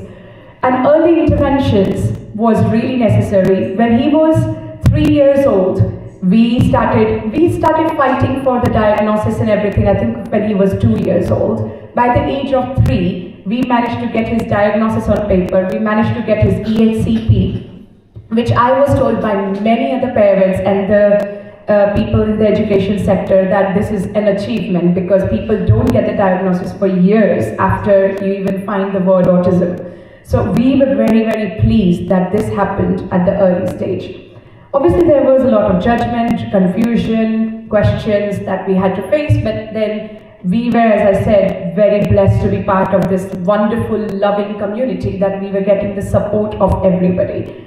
I was very fortunate because when I come to Mandir and if I need any help, I know that there are people around me who can have Shivi, or who can just look after him, or we can keep an eye on him, or at least know that he doesn't have a sense of danger, so we'll make sure we shut the door when he is here. Everything like that, which makes my life very, very easy. However, if we focus on the positive sides, I call him my Albert Einstein, because he can do, you can see the pictures there, and he is able to do spellings at the age of 3 and 4. He is able to do the most difficult puzzles you can give him. He is able to do matching numbers, matching items. He is able to do counting. He can use something called numicons, and he can actually put the numicons in the right order, 1 to 10, 11 to 20, that way. So he can do so many things that a 3-year-old child cannot do, and he started doing that. So obviously, we started writing all that on the EHCP, being proud parents. Like, okay, he's doing really well. So initially, when the whole thing started, his journey of autism, we were very confused. We didn't know where to start. Although we are very well connected in the community, we were still struggling. So Sanjay and I thought that if we are struggling, how about other parents who might be in a similar sort of boat, but they don't know where to start? So we started this community support group. It's called Autism Parent Support Group in United Kingdom. It's a Facebook group. It has 20,000 members now. It started in 2022. So if any of you want to join the group, you're more than welcome. If any of you want to advertise any of your programs or any of your meetups that you do, anything, feel free to do that, no problem at all. It is aimed at just helping each other, nothing more than that. So this group is for parents, for relatives. We have grandparents on it, we have teachers, we have therapists, we have students who are doing PhD and studying autism, studying ADHD. So we got everyone. As part of this group, we get regular phone calls, regular messages on our Facebook personally saying, I want to talk because I've had enough. I can't do this anymore. There are so many conversations where they are just thinking about ending their life because they don't know where to go anymore. They don't know how to handle this child anymore. They are not able to cope. It's not a difficult thing just for the child, it is a difficult thing for the parents and for the whole family. So we then arrange a video call with those people, arrange phone calls, whatever we can do, and we try and support and just try and give the hope. It's not the end of the world. Don't worry. It's a phase, it will pass, you will learn how to deal with it, you will learn how to overcome it. your child will also learn how to take things forward. And we thought that EHCP was our only struggle initially, because EHCP is the place where you start, and then I was told initially that once you get EHCP, everything will be sorted, he will get all the support, don't you worry.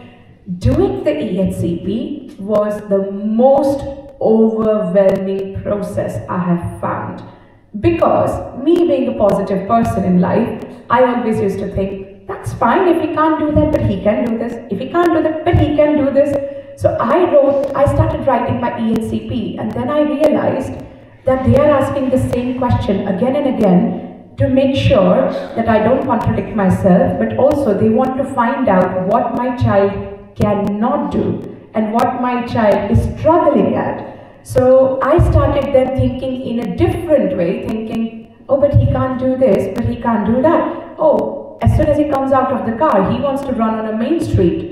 He can be hit by a car tomorrow morning, so that's a risk. But the way I am looking at it, but I'm here to support him, I'm here to help him, but the way council is looking at it is different. So I need to think from that perspective. And that was the most difficult task for me, because I am now going in the negative mode. I am now talking about what my son is not able to do, what my son is struggling at, what he is not good at. And that hits really hard. Did you find that, Taiba? Yeah, it is pretty hard. It is hard, isn't it? I found that process really difficult, but thank God that process finished. And then we thought, we got EHCP, so now we can just ask for the school. Whatever school we ask, the council has to give that school. That's not right, unfortunately. We asked for a special needs school. The council initially said, because you said, you remember, you said in the EHCP he can do the puzzles, he can do the numicons, he is very clever, he is fine. He doesn't need a special needs school. He can just go up in a mainstream school. So we are going to send him mainstream. So council declined special needs school, given him mainstream. Then the case comes to mainstream. Mainstream says, no, we can't handle your child because he's got all these problems. He can't interact, he can't focus, he is disruptive in the class, he is running around everywhere, he is non-verbal, he is not able to follow instructions. Sorry, we can't keep him. The maximum we can do is 2 hours a day. So council doesn't want to provide special needs school. School doesn't want to provide full-time education. Where do we go as parents? That's where we started the struggle for education. It's like, okay, our struggle hasn't finished yet. Let's now appeal against the council's decision that what you are saying is not right, and now we have to prove that you are wrong. That was another really hard process, because writing an appeal application, sending it to the judge, that whole process was so overwhelming, because obviously you are again talking negative about your child, but every time I'm sending the application, they are throwing it back on my face, because they are saying, you made this wrong, you did that wrong, you did that wrong. So it took us 4 months to just get the application right, but we did it ourselves. We didn't hire a solicitor until that stage. Then we get finally an appeal lodged in the court that yes, we are going against the Hampshire County Council's decision. We are appealing against that decision. And then we hire a solicitor. We obviously start the process. I've already started taking my sabbatical leave, because with 2 hours a day in the school, I can't work. So I had to put my wealth manager career on hold and be a full-time mom that time. And then the whole process of tribunal, that took about 2 years. It was tough, it was difficult, but he is now in a special needs school. He's been going in a special needs school for last 1 month. So we were supposed to appear in the court in August this year. July, we get the council's decision that we are giving you a special needs school. The special needs school is not nearby. We live in Hedge End. The school is in Basingstoke. So it's an hour drive each way. So okay, how do we do that now? If I go Basingstoke every day from Hedgeland, how do I work? How do I go back to my bank? It's like, okay, another fight. So we started the fight for the transportation. So now finally, he's been provided transportation, he's been provided a PA who goes with him. They take him every morning, they bring him back every afternoon. He's very happy in the school, he's in fact thriving in the school. You can see the medal that he won and a certificate. In the second week of him going into that school, he won the Communicator of the Week. So he's not able to speak, but he is able to pick his PECs, which we talked about there, picture communication, and he's able to communicate via pictures what snack he wants, or what nursery rhyme he would like to listen to, or what is the next activity that he would like to do. And they are very, very proud of him, and we are very, very proud of him because we see him with the best smile ever when he comes back from the school. So we just wanted to explain to you all that Shivi has a different kind of communication. He's not able to speak words, but his eyes speak, his laughter speaks, his hugs are the best hugs you can have. His excitement will tell you that he is very, very happy. His way of expressing is different, but he can express himself. He knows when he is hurt, so he can come and show me his finger, that his finger is hurt, and I can give him a kissy on the finger and he'll be fine after that. So love doesn't need words. And there is no need to fix autism because it's a spectrum. We all are autistic. It's just that our spectrum is so low that we don't have any symptoms. And Shivi's autism is probably at the middle somewhere, where his symptoms are very, very visible. But there might be other children whose symptoms are very high level, and every child is different. And he is not broken, he is just experiencing the world differently. Autism is not one story, it's a spectrum of strengths and challenges. And in the society, we sometimes focus on what's really missing, what he can't do, what he doesn't know. But we need to really focus on what our children can do, what they are. They are very, very special. And I think they are the most honest and the loving children you can have. They have no bad feelings, nothing wrong. I don't know, I'm losing words now. The judgment hurt, but the awareness heals. So lesson learned for me on this one is patience, love, and the perspective of life has changed. I am a different person than I was before Shivi's diagnosis. I used to look at things in a different way. I now look at things in a very different way. I am very, very grateful for everything in life. And I feel that God has given me Shivi because maybe God knew that Sanjay and Sarika can look after him and maybe provide him the care he needs. Maybe fight for him where needed, and we'll continue to do that if needed in future. Right now we feel the fight is over, but you never know when it might arise again, but we are ready for it. It's absolutely fine. So connections doesn't look the same for everyone, and all I have learned is never give up. A message to everyone: when you see a struggling child or a struggling parent, don't judge, please. Just offer a smile, some patience, and some kindness. And your kindness and your compassion can take this long way, and it can make somebody's day. Thinking, why is he just eating chips? Why is he just eating nuggets? Sometimes I feel that if he's eating chips, at least he's eating something rather than staying hungry. There are days when he won't eat anything. There are days when he will look at the food and make the sound that he's going to vomit now. So I am grateful to God that at least he's eating. And yes, he's eating chips at the moment. Maybe he's eating uttapam sometimes. There might be days when he will start eating everything. I am waiting for that day, but then it will happen one day. Just need some patience with that.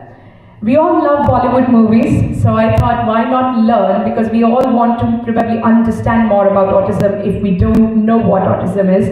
These are the movies that you can look at if you are looking to learn more about autism. Barfi was one of them, where Priyanka Chopra was autistic. Tanvi, which is a new movie that has just come out. Sitare Zameen Par, which has children of all learning difficulties and neurodiversity. And My Name is Khan, when Shah Rukh Khan was in that movie autistic. And Lal Singh Chadda, where Amir Khan was autistic. So some amazing movies are there. And lastly, I would just say, my son might be non-verbal, but his voice is powerful. He reminds us that every voice matters, whether spoken or not. And that's it. Thank you. Anyone has any questions for me? Great, thank you so much.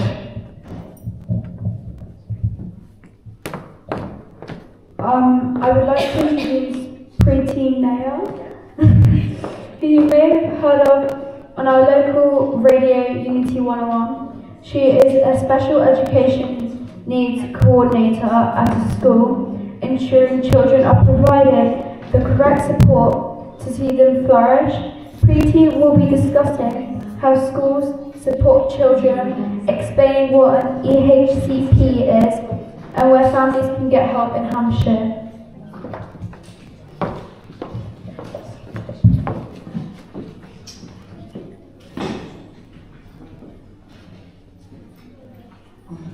I'm just loving the order of the presentation. Oh, lovely, thank you. So currently, I've been, my journey as a Senko started because everybody who was naughty, the word naughty comes a lot. I've worked in mainstream schools, special education needs schools, a pupil behavior unit where majority of the time the children get excluded basically, and they were coming on the doorstep because nobody was able to understand them in the mainstream school. And when I was in the mainstream school, I'm talking about our local schools. I worked with Hamble, I worked with Voices Academy, Mayfield. And the journey happened because every time I was in the classroom, I'm a qualified teacher, I teach GCSE English, and every time the bottom set classroom was given to me. And then that bottom set was not the ability bottom set, it was special educational needs students who nobody was able to understand. And when they came to me to learn English, that is the point. I think the patience is the key. I was listening to Sarika and I was listening to our guest speakers. The main thing is you need to balance the emotions of the child who is in front of you in the classroom as a teacher. I'm a teacher first, then a Senko. So as a teacher, because it's almost like I can explain a doctor on the operation table, you are doing that hands-on experiment of teaching them the first alphabet or the sentence structure. So I am that kind of a doctor who is giving them that input in the classroom. And what I realized was that when I became a newly qualified teacher, I was given, these words were absolutely brand new to me, words like autism, ADHD. And what I learned was that prescription. Why I was given the bottom set was because I was using that prescription. If the child has ADHD, you need to give them a fidget toy. That was, for a newly qualified teacher, that was my prescription from the experts at that time. I'm talking 17 years ago. And if I would not have taken that prescription or training, teacher training properly, I would not become the bottom set queen. I was called the bottom set queen. That was purely because I was implying what I had been given in my teacher training years. And slowly and steadily, that made me think about why that child who is going to the other classes, I think Taiba said that, you know, why did you learn art? Because you loved the teacher. And luckily, I became that teacher who the children were drawn to. I met Shiri once in Saja restaurant and he never left me. So I became kind of that magnetic bee who people, and then I realized that because I've developed to implement what I've been given, and that is what led me to then go and do this 18 months program of being a special educational needs coordinator. And once I became a Senko, I realized that there are three things. Number one, you have to do the journey with the parents. Sarika, I would say, is a good example and a lucky example. But there are parents I have worked who themselves have special educational needs, who have no idea when to write an EHCP. They have dyslexia themselves. And this journey of, my journey, I would say, is, I don't want to say what Senko stands for, but I'll still say it is, my journey is to coordinate. The word coordinator, it sums up what my journey is. And the one thing which I always say to the parents is, this is a long journey and I have to be that pillar who is joining them to Taiba. I am that kind of a person who is joining them to the GP. I am that person, when they come into the school, I am literally, metaphorically, holding their hand to say, 6 months to 3 years can go to 6 years. Me and Sarika have had many meetings as well, where I have just said, so as a Senko, I think I was speaking to another Senko, she's here as well, she's in Southampton Parent Forum now, so she herself has been a Senko in Toynbee School, but as a coordinator, our job is to give the parents the hope, head teacher, that the child is doing okay, because remember, we are literally like a spider web. So I am literally that main person who is trying to get the external help for that child. I'm trying to get the help from the head teachers for them to be patient as well, because they are saying, oh my God, this child is not behaving. Oh my God, we have to exclude this child, Mrs. Nair. And if they get 3 times excluded, their name will be struck off from the school.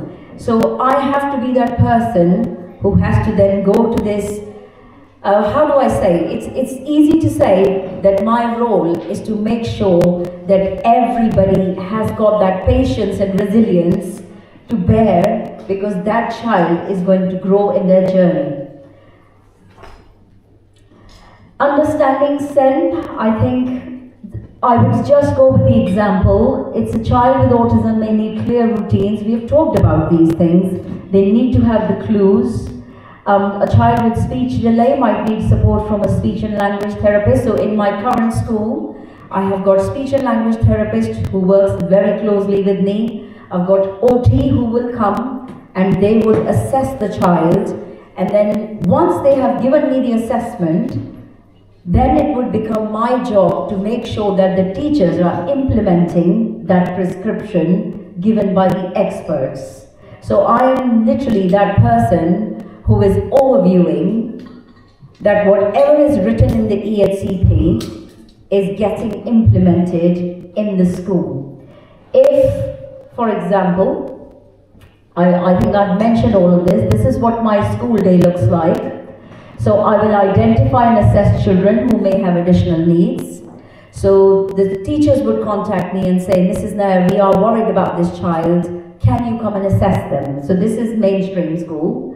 I would then go and look for those symptoms. That would be my first port of call. See if we can do something which we call a graduated approach. Have you given them a fidget toy? Have you given them a toilet pass? Have you given them brain breaks? Have you done whatever we can do within the school time, within that 60 minutes of your lesson time, so that the child is feeling settled? If there is still, the child is not well, then I would then say, okay, we've done everything which is in our power, now we need to get to the next stage, okay? But what I don't do is, if there are 1,200 students, and I have got 600 referrals, it is not the case that 600 children will need that EHCP. So you have to be mindful, and my colleagues who are all, the SEN team, all of these people who are on the right hand side, these are the people who are my backbone. These are the people I will go to then finally seek support. I would work with teachers to adapt lessons and create support plans for those children, meet with the parents and outside professionals, make sure the child's voice is heard in decision making, help families apply for an EHCP. In last year, I must say, I have done 20 EHCP applications within 3 years, and all those 20 applications went through from Hampshire. So the school was very, very pleased because, again, like Sarika said, EHCP, writing the EHCP is also saying to the council that we need funding. The council also has got their constraints about funding. So we have to be mindful of that the child who needs it the most gets the help. So you have to be, once you've done that graduated approach, then only you can ask for the support from the council. So you have to be mindful for everybody around you.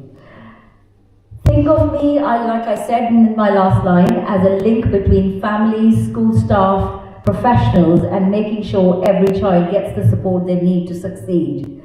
My main aim when I'm standing, no matter if it is a mainstream school or a pupil behavior unit or a special educational needs school, my main aim or my goal of my life is, if Taiba, your son, or Sarika's son, or I'm seeing some students, when they leave education, they have a qualification.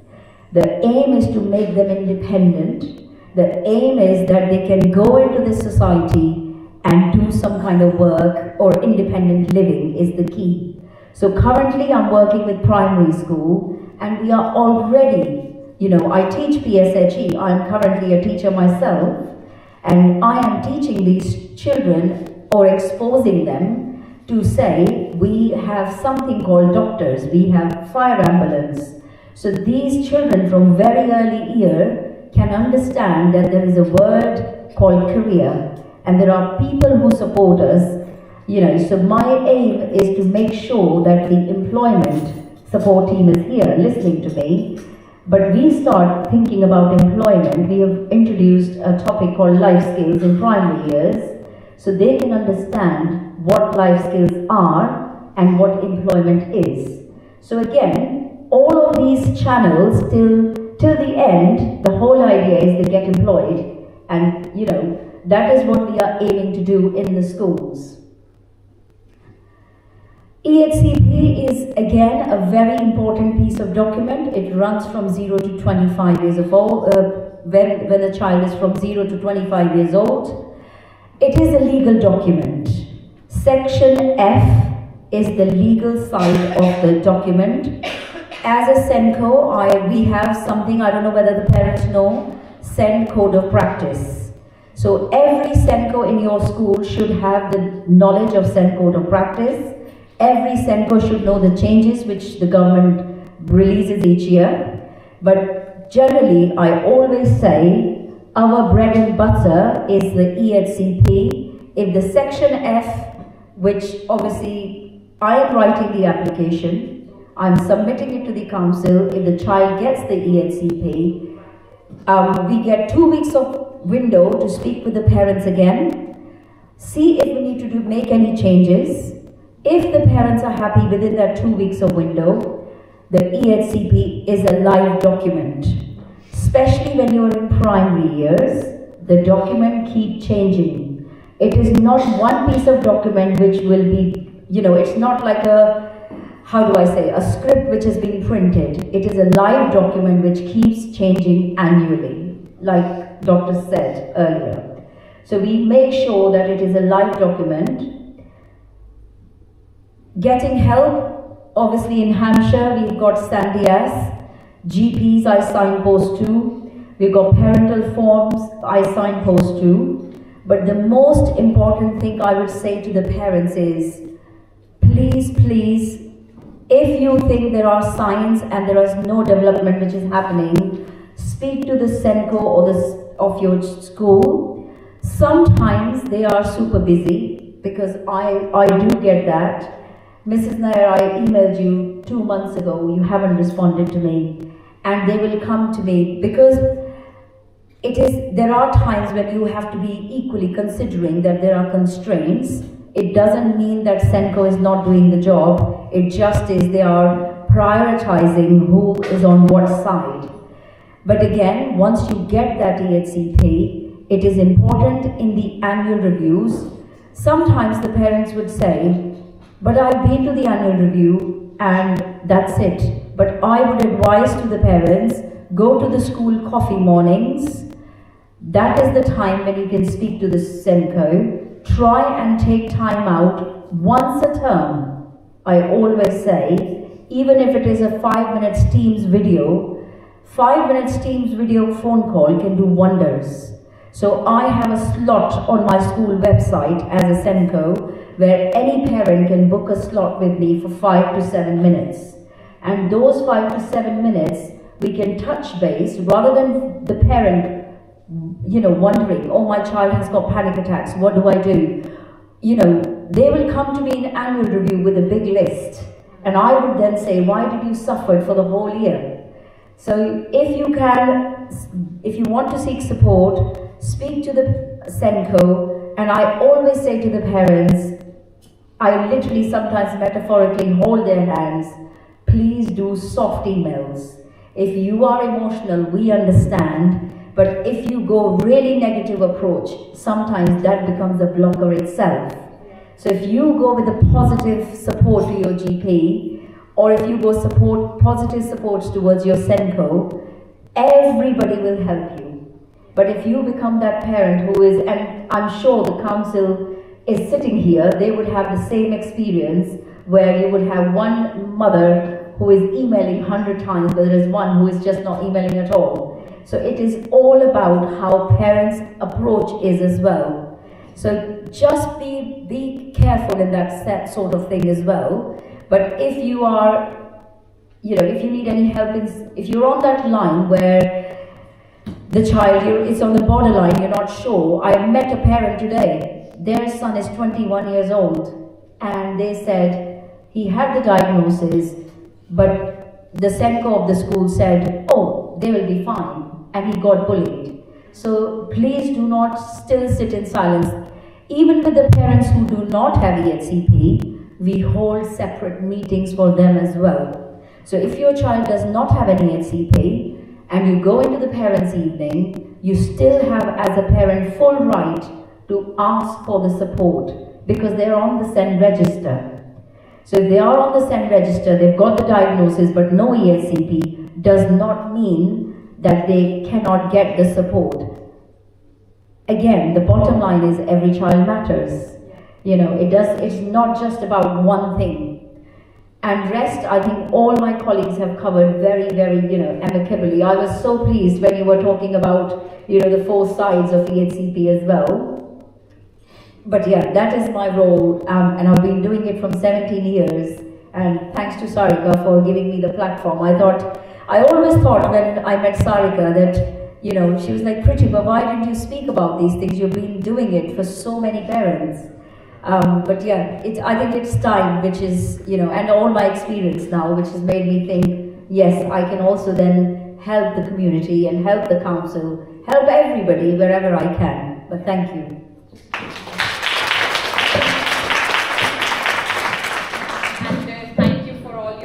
When we were going through the tribunal as well, because just sitting down with somebody who knows what they're doing and just going through the documents sometimes just opens up your eyes as well. Thank you. Thank you. Now I would like to introduce Cheryl Claxton. Richard Walker. Yeah, Cheryl, can I get started? Richard Walker. Yes. Richard Walker from Autism Hampshire. Richard is head of community services. Cheryl is head of community services. Cheryl sadly couldn't make it today as Maybe Richard can give his own introduction. Yeah, I will. Sorry, we should have updated you, Shania.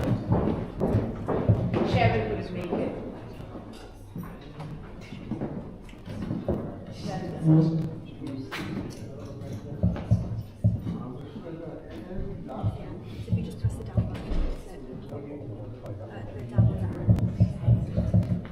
Hi there, yes, I'm not Cheryl Claxton. Cheryl is sadly unable to make it today. She's got a poorly little boy, and I wasn't aware of this until earlier, so I have had a brief look at Cheryl's slides, but I will be able to talk about our services at Autism Hampshire.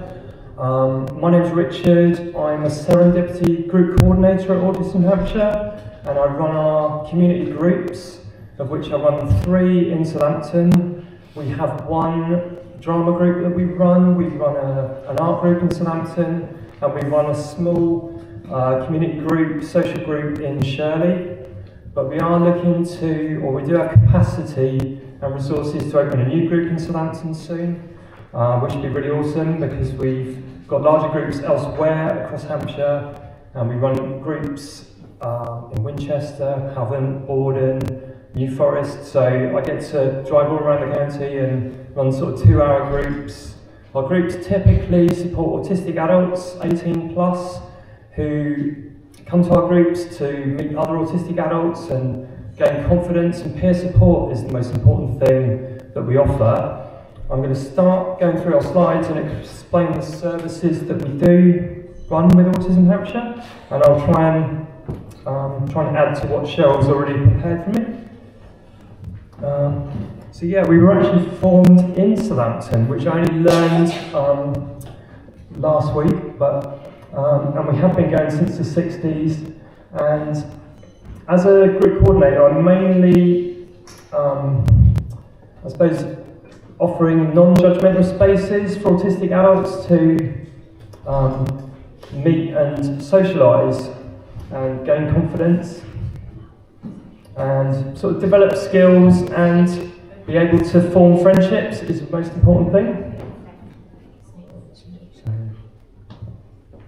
So I think we've already described what autism is today, so I will sort of skip that one. Yeah, so we do offer support in the community. Our groups tend to run every sort of 2 weeks, 2 hours at a time. Our groups tend to have a similar structure. Members dictate what happens at those groups. So we play a lot of Uno and Skyjo games, are very popular at groups.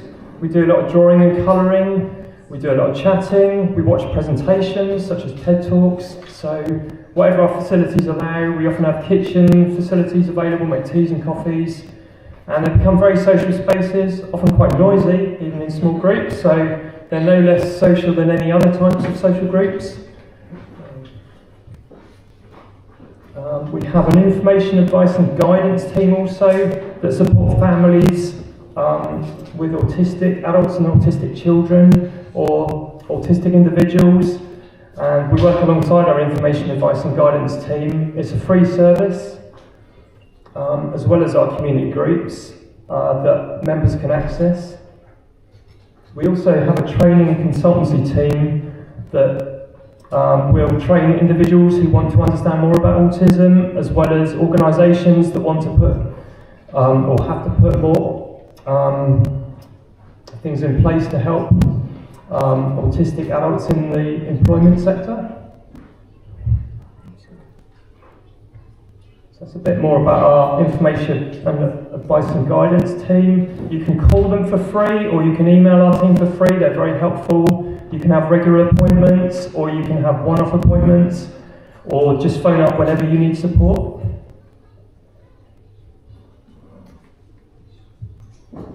Our alert program is a card that is very useful to many autistic adults or any autistic individual who is able to carry a card that we can issue that will allow them to identify themselves as needing support to emergency services and the police, for example. And you can also have one that displays in your car. If you're in a car accident, then it would notify emergency services who have trained professionals to understand your extra needs.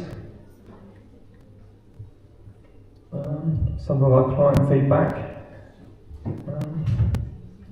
Sorry, I haven't read all the slides, so I'm kind of... It's okay. Oh, that's okay, yeah. Oh, thank you, yeah. So, I hope the feedback's good. Yeah. So yeah, I'm most sort of qualified to talk about serendipity groups. I've been with Autism Hampshire over a year myself. I have 2 children who are both autistic, which is the connection that I had in wanting to find out more about understanding autism.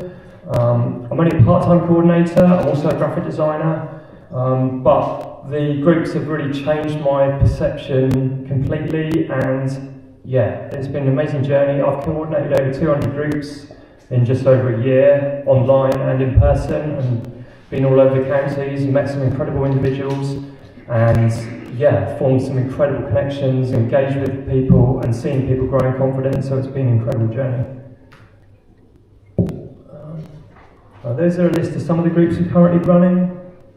I mean, they're all amazing, they're all very different, but they're all ultimately with the same goal of creating non-judgmental spaces where people can come and socialise and feel less isolated.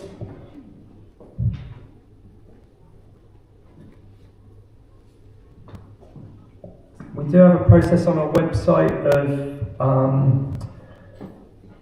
filling in a form, which can be daunting to some. I do take telephone calls sometimes when I'm not at groups about helping members or members wanting to sign up, and I'll help them through the process if necessary over the phone. But we do have a system on the website. We try and make it as simple as possible to follow so that you can sign up for the group you wish to attend. We do have a bit of a waiting list for some groups, but it can be frustrating because we do have members that aren't always able to make it, so we would like to encourage more to groups. So we're trying to reduce the registration process and get people coming along to groups and being able to attend as soon as possible. Yeah, workshops. We have had the capacity this year to run quite a few workshops. I'm running a diabetes workshop soon in our Portsmouth group in a room we have there. We've run some fitness and nutrition workshops recently. We've gone from a team of 2, myself and Cheryl, who's not here today, at the start of the year, to in April we're back up to a team of 5. We got awarded lottery funding back in April that it was an arduous process of getting the funding or proving how we'd used the money previously and how we're going to use money in future if we were lucky enough to get the funding we asked for. And we did get the funding, so we are able to offer more than we did previously, which is amazing, and we've got a bigger team and more opportunity to put on events. So if anyone's got a workshop they would like to bring to us, that would be amazing.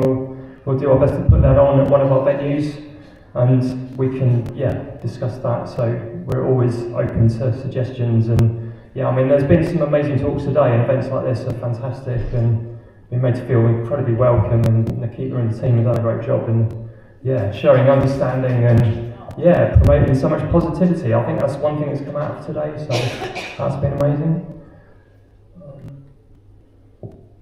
A few statistics, which I know some of them off the top of my head. But, so I think feeling less isolated and confident is the one thing that comes out of the groups that I notice. There's many that, even when they turn up for the first time, are often, even if they're not non-verbal, they might suddenly not want to engage, and and members can come along with support if they want, partners or parents or anyone that they consider will help them through the process of coming along for the first time, because that can be very daunting. Obviously it's a big change to come to a group or a building you've never been to before and navigate your way through. We do send directions and make it as visual as possible and try and create a social story of a PDF to help through the process, but we understand it's still, before you can become social in a group, there is that barrier to overcome, and we're still working on making that as easy as possible. More member feedback.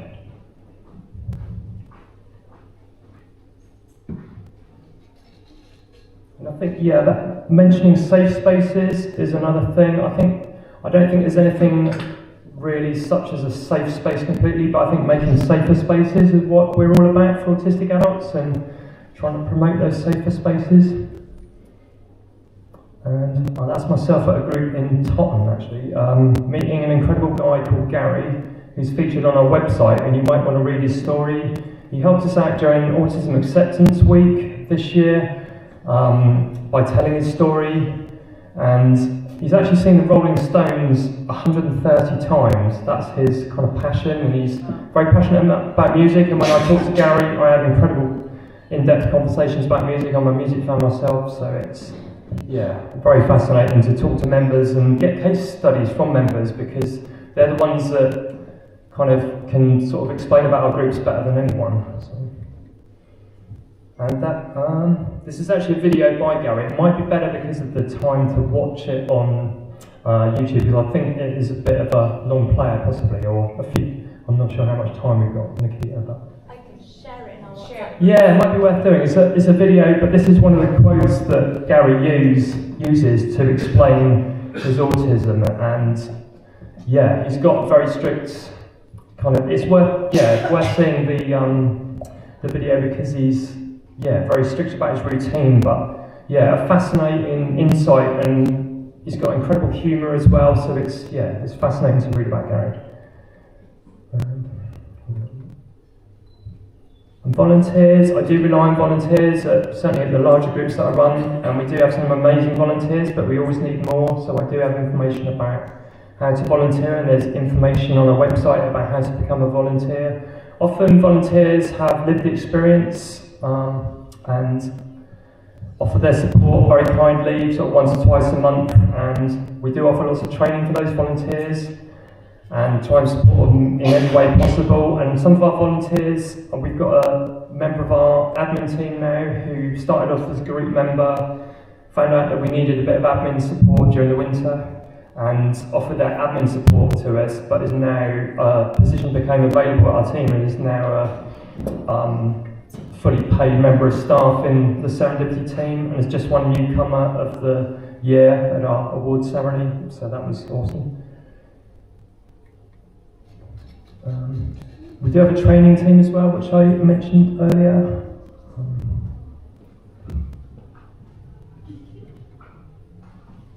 And training courses also, if anyone wants to expand their knowledge, they can contact our team. Our head office is based in Whiteley. We run some of our courses from there, but we do run online courses too.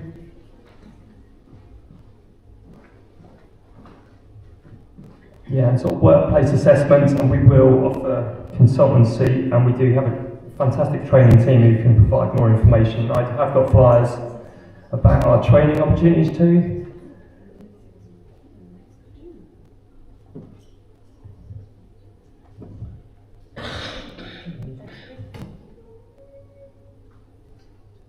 And that's some of the feedback from our training.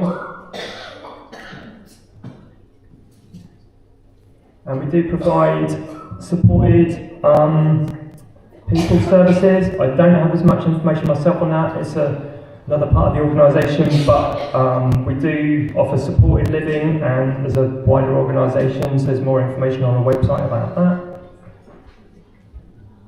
And there we go. Thank you for listening to myself and not Cheryl. But if there's any questions, sorry. Any questions at all? But no, thank you for being so welcoming today, and many thanks. A great event. So. Thank you for coming. Thank you.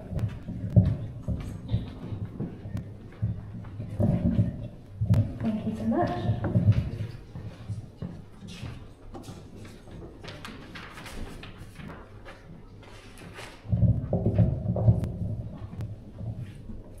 So the next group I would like to invite are a couple of lovely ladies that I work with quite regularly.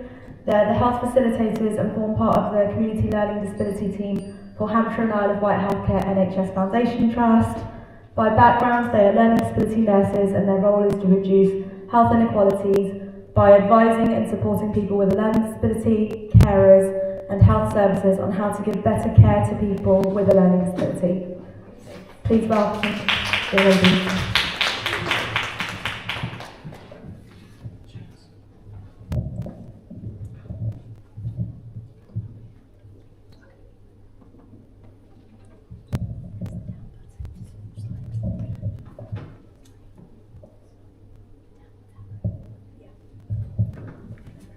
Hi, thank you for staying to listen to us. We're last but not least, I will say. I'm Louise and this is Alison. As Nikita said, we are learning disability nurses, but our roles are health facilitators. So we work in the community for the learning disability team, and we promote good health for people with learning disabilities. So this is our humongous team for the whole of Hampshire. So you've got Marta and Alison, which is North, Mid and West Hants. They cover that area. And myself and Amy George, we cover East and Southampton. So we would cover your area, myself and Amy. So we want to sort of make you aware of what the difference is between a learning disability and an intellectual disability. So because they can be mixed up sometimes, so we think it's really important to get that across to people. It is a short video, but we think it says it all really. Hopefully we can play it.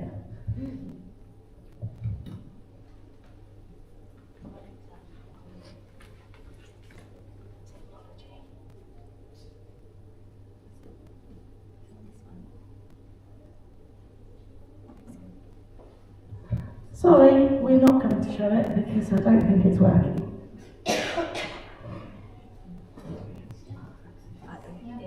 Oh, there we go.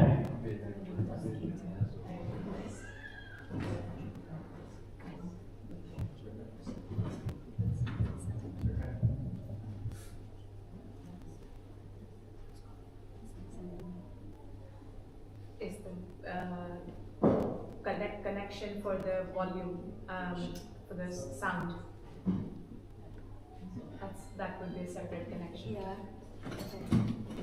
In which case we might have to share it on WhatsApp. Yeah, that's okay, we'll share it. Nikita will share it with everybody. I'll put the links on our WhatsApp groups. Yeah.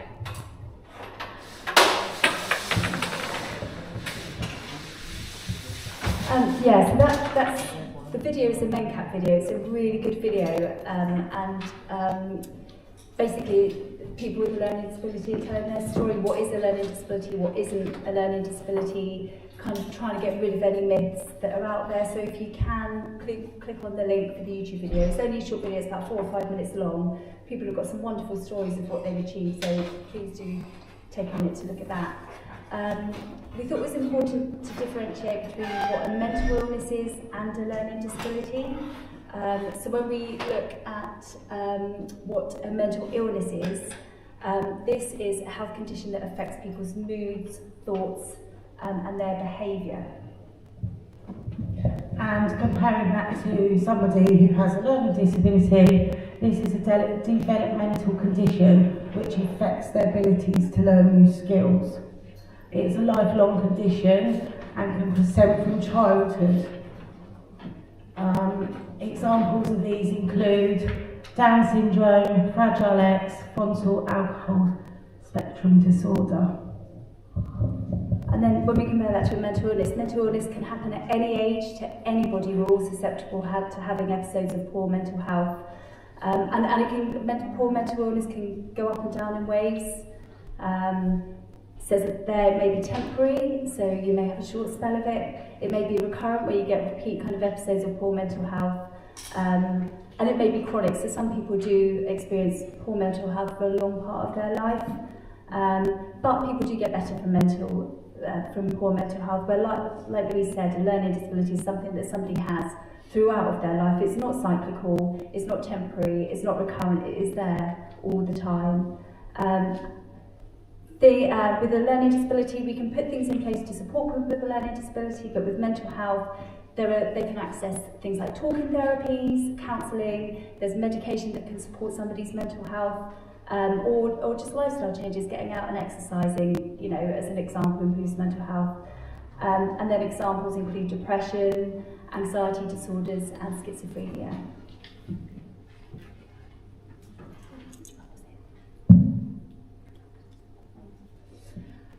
It's obviously there's been a lot of talk today about autism, so I think we're the only learning disability team here.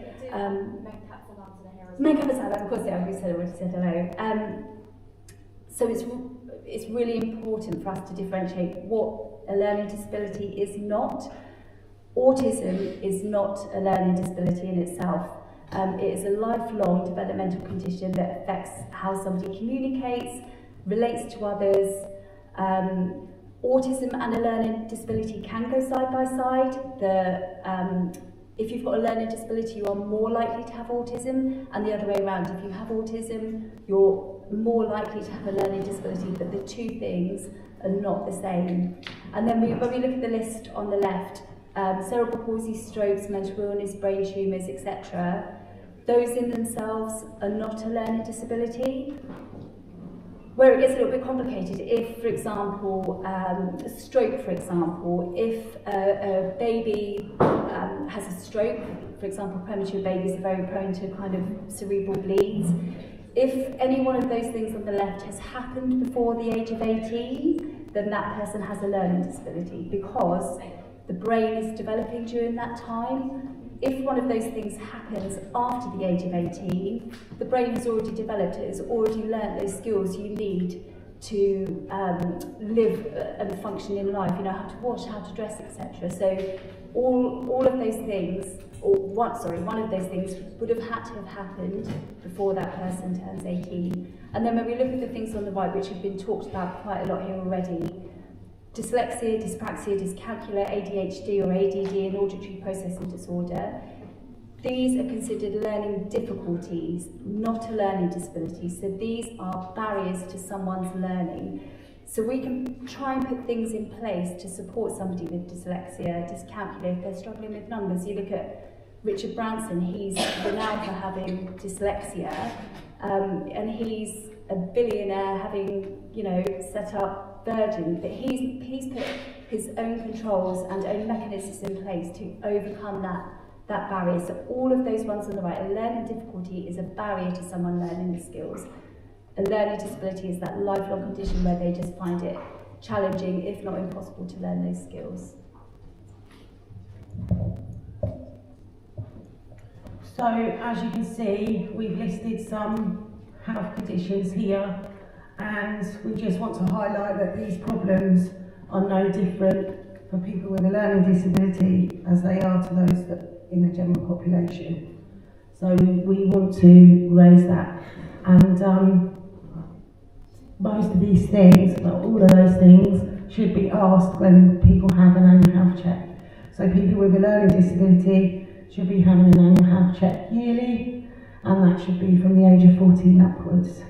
So if they're not, then you need to be going to the GP and asking for one. Oh, that led lovely into that slide, look. And they are, I don't know when it's going to be, but they are going to bring in an autism annual health check.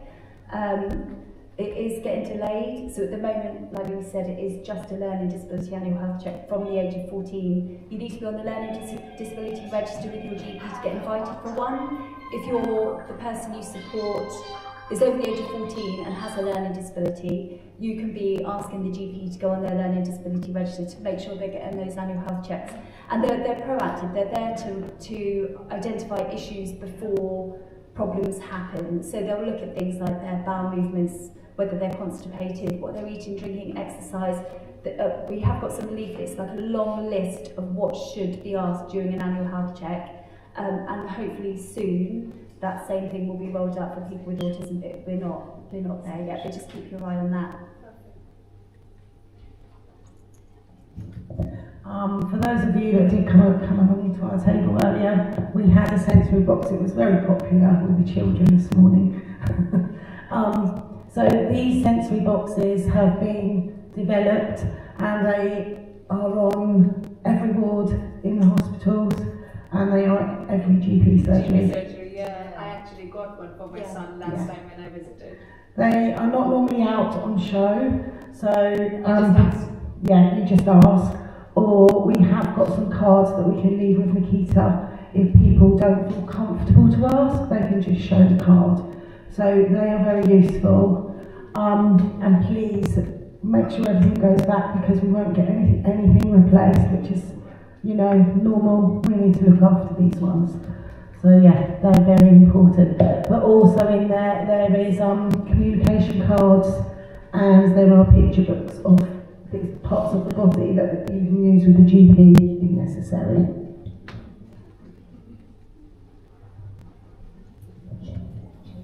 We also wanted to kind of show the different kinds of support out there. So like Louise said, we're the Community Learning Disability team. We work for Hampshire and the Isle of Wight NHS. I'm not going to say all of that, but the NHS Trust. We've just amalgamated between different trusts. And our focus as an LD team is health and clinical need of people with a learning disability. So we do health assessments, we provide interventions on physical health, epilepsy, dysphagia, which is difficulty swallowing, and we have specialist therapies such as speech and language therapists who will support communication. So we focus on health. The next slide will go into who is in our team, but the main thing is that if you do end up putting a referral into our team, we do focus on health. On the other side of the kind of support network are social services. So here you'll probably be under Southampton City Council. You've also got Hampshire County Council, so you've all got your local authorities and councils. The councils will support you with your social needs. So for example, if you care for somebody and they need however many hours of support a week to support them with their activities of daily living, of going out, of attending day sessions, whatever it is, and for example you need a review of the amount of hours that that person's going to get, it will be social services that will provide any kind of support around support. So we are health, we focus on health and clinical stuff, and social services are more your social side of things, so how that person can function in their daily life and what support they need. So like I said, we're health professionals, and social services are provided by social workers and care managers. So in our teams, we have quite a large team in each area. So these are some of the people that are in our teams. We've probably got more than that as well, haven't we, Alison? Some teams. So yeah, we cover every area, like Alison said on the last slide. We do art therapy as well. I don't think Alison mentioned that. Speech and language, admin. We couldn't do our jobs without admin. We need to take our hats off to admin because they are really good at their jobs.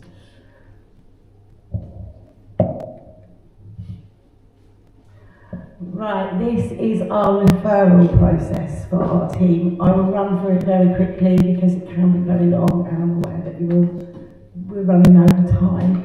So if you have a person who is 18 years old or older with a learning disability, they are eligible to get some help from our team. We've put on the back of at the end of our presentation, our email address and where you can find all this information. You just fill out the form. Anybody can make a referral. It doesn't need to be a GP, it can be a parent, it can be an auntie, it can be the person themselves. There are easy read forms on there, so those people can make a referral for themselves.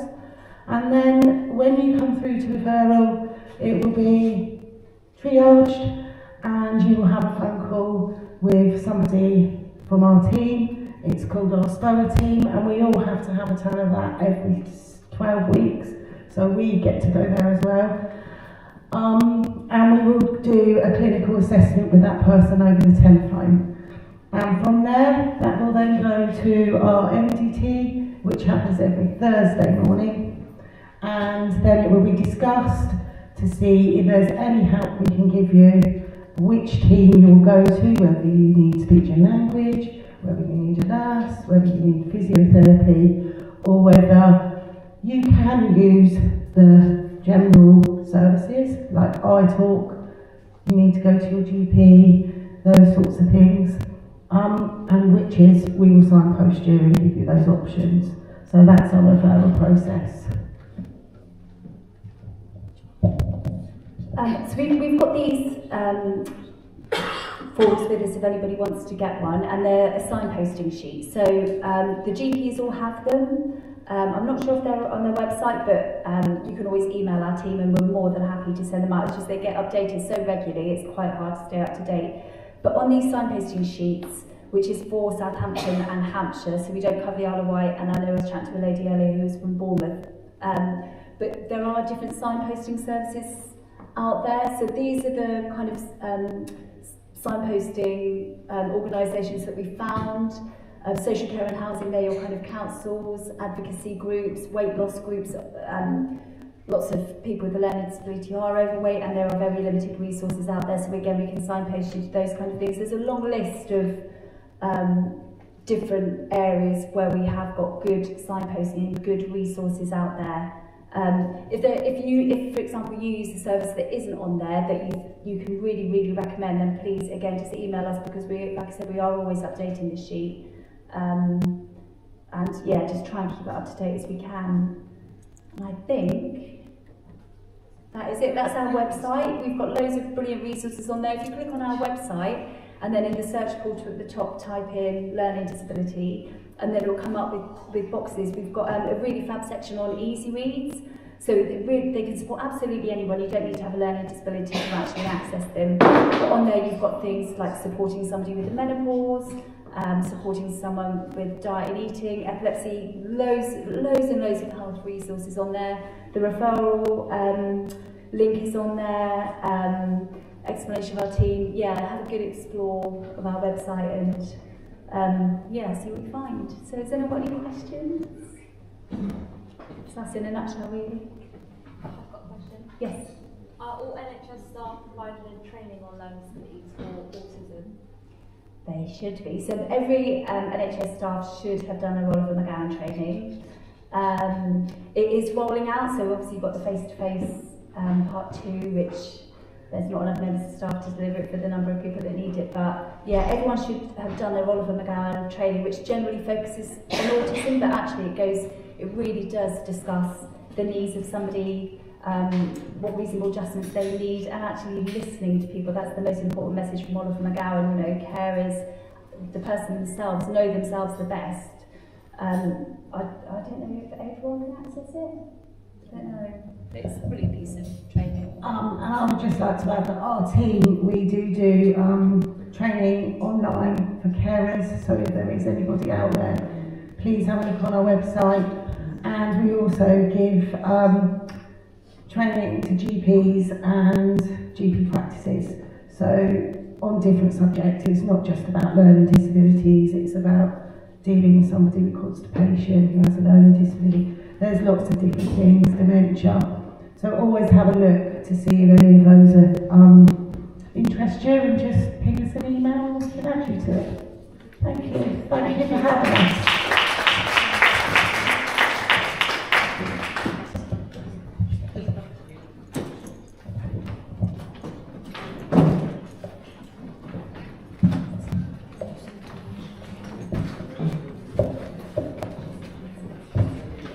Sorry, I am mindful we're running behind, but we only have a couple more speakers left, if anyone could bear with us.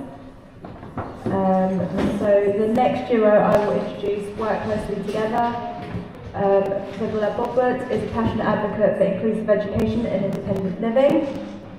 Drawing from her experience with neurodiversity and work with the learning disability community, she brings a unique blend of empathy, creativity and practicality to teaching cookery and life skills. Her approach emphasises dignity, autonomy, and she has joy in empowering individuals to navigate daily life with confidence. And then along with Nicola, I will be inviting Alex, the CEO of MenCap Southampton. And Alex is a dedicated local leader committed to championing the rights and opportunities of people with learning disabilities in our community. MenCap is a locally registered charity affiliated with the National Royal MenCap Society, and the organisation works to support people with learning disabilities and their families, helping them to lead fulfilling lives with independence, inclusion and dignity through tailored programmes, social activities, advocacy and support services. MenCat plays a vital role in creating a more accessible and compassionate city for everyone. So please welcome Nicola and Alex.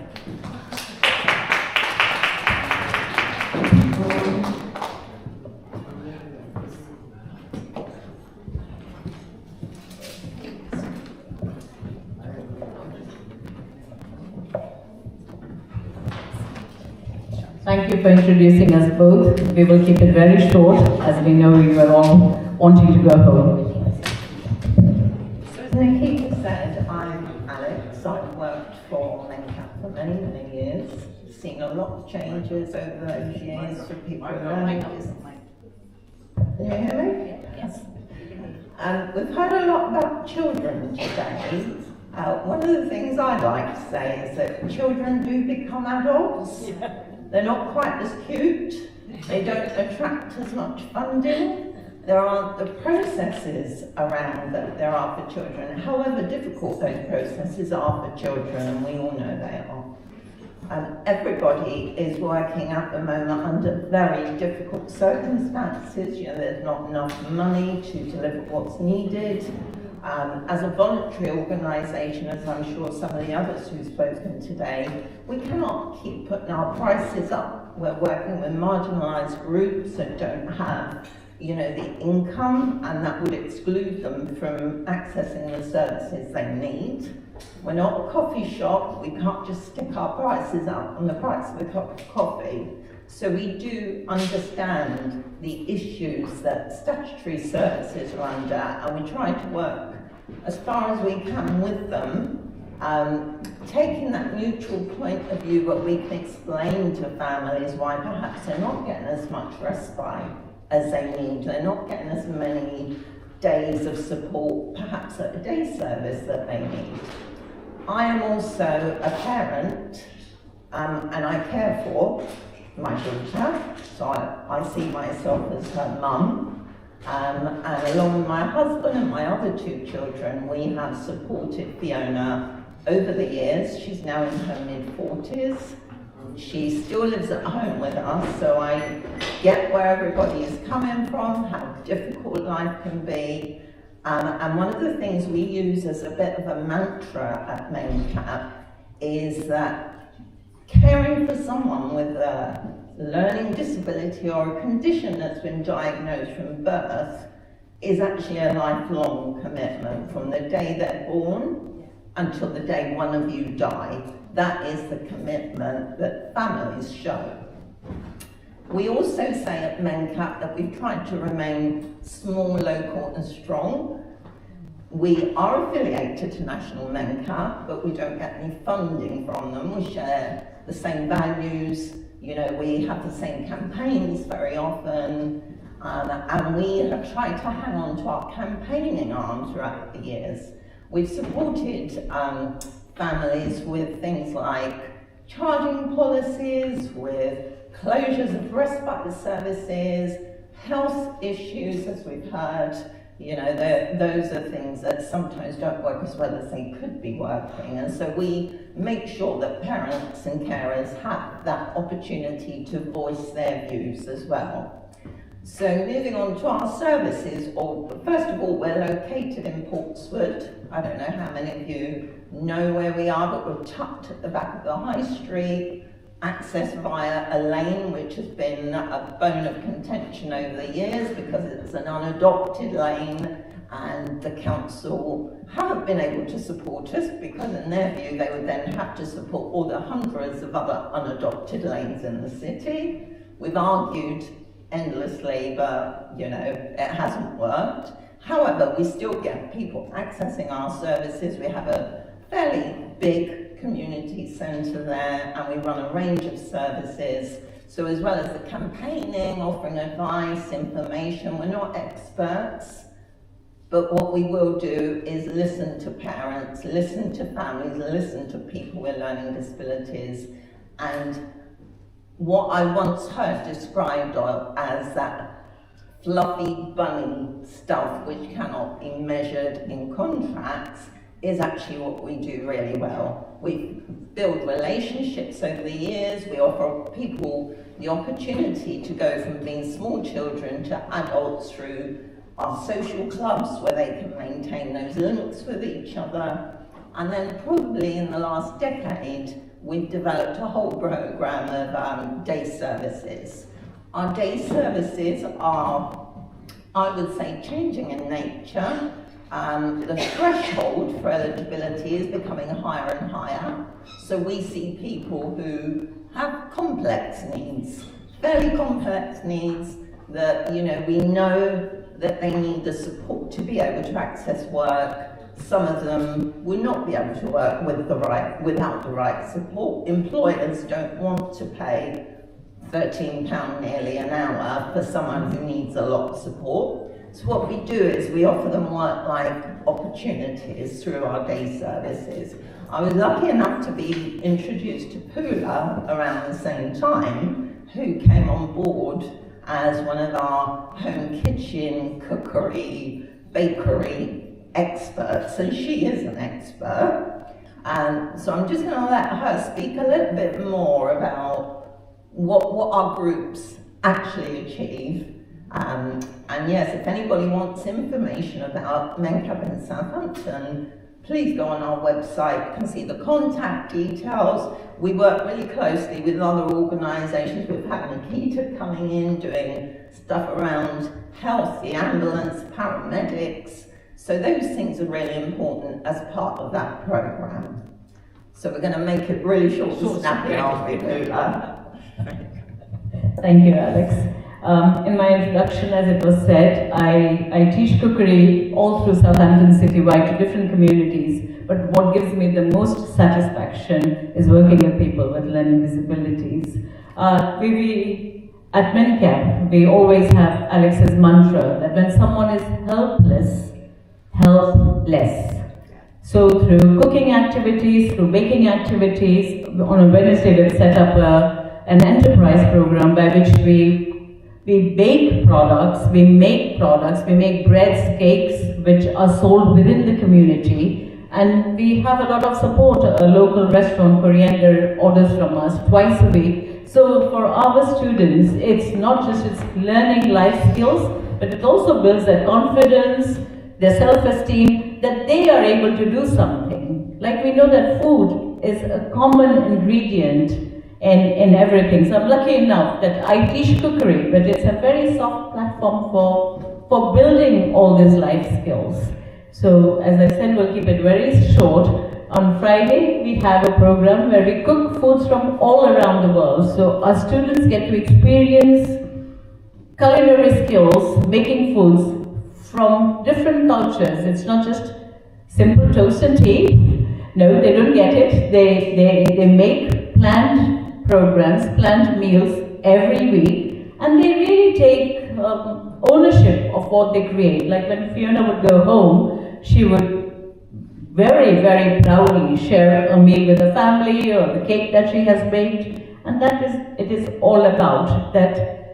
They are people with different skills, right? So we always give them encouragement. We break down tasks. It's very small steps, and every small achievement is celebrated. It's a triumph, you know, and like we all heard, all of you as a parent speak about it, the experts talk about the different range of disabilities. We see that through all our students.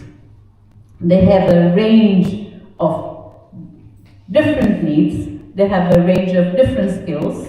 We stretch their potential. I, for one, as Alex would knows very well, I take no nonsense. Where we create boundaries, they respect and respond to that boundaries, and we stretch the potential. And in the last decade or so, we have seen the journey of so many of them. Those who were afraid to come anywhere near the kitchen are now stirring the pot and they're preparing a meal. So their achievement is what we celebrate the most. So please pop in. If you have a birthday and if you need a celebration cake, please go through our website, order cakes. We make the best breads. So thank you very much for listening.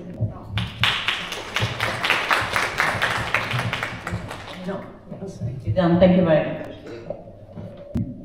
Thank you. And last but not least, we have Amy, who is the Chair of Directors for the Parent Carer Forum Supporting Families. They run workshops, events and coffee mornings, work with local authorities in education settings and health providers, and meet the needs of SEND children and families. So welcome, Amy. Hi, I'll be super quick.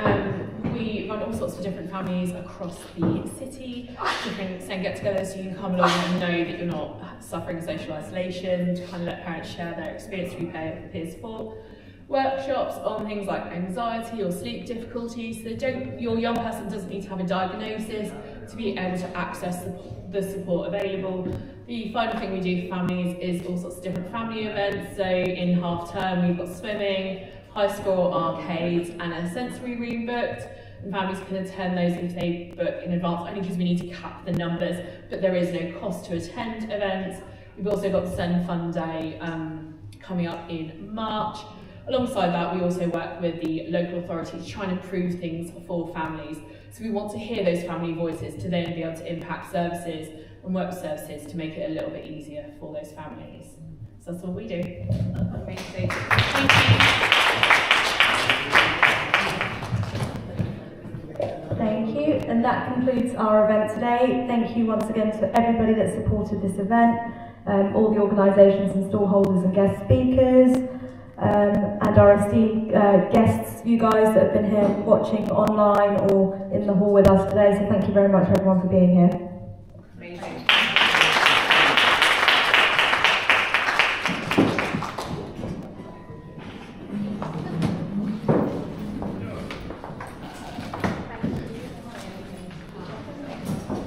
Thank you.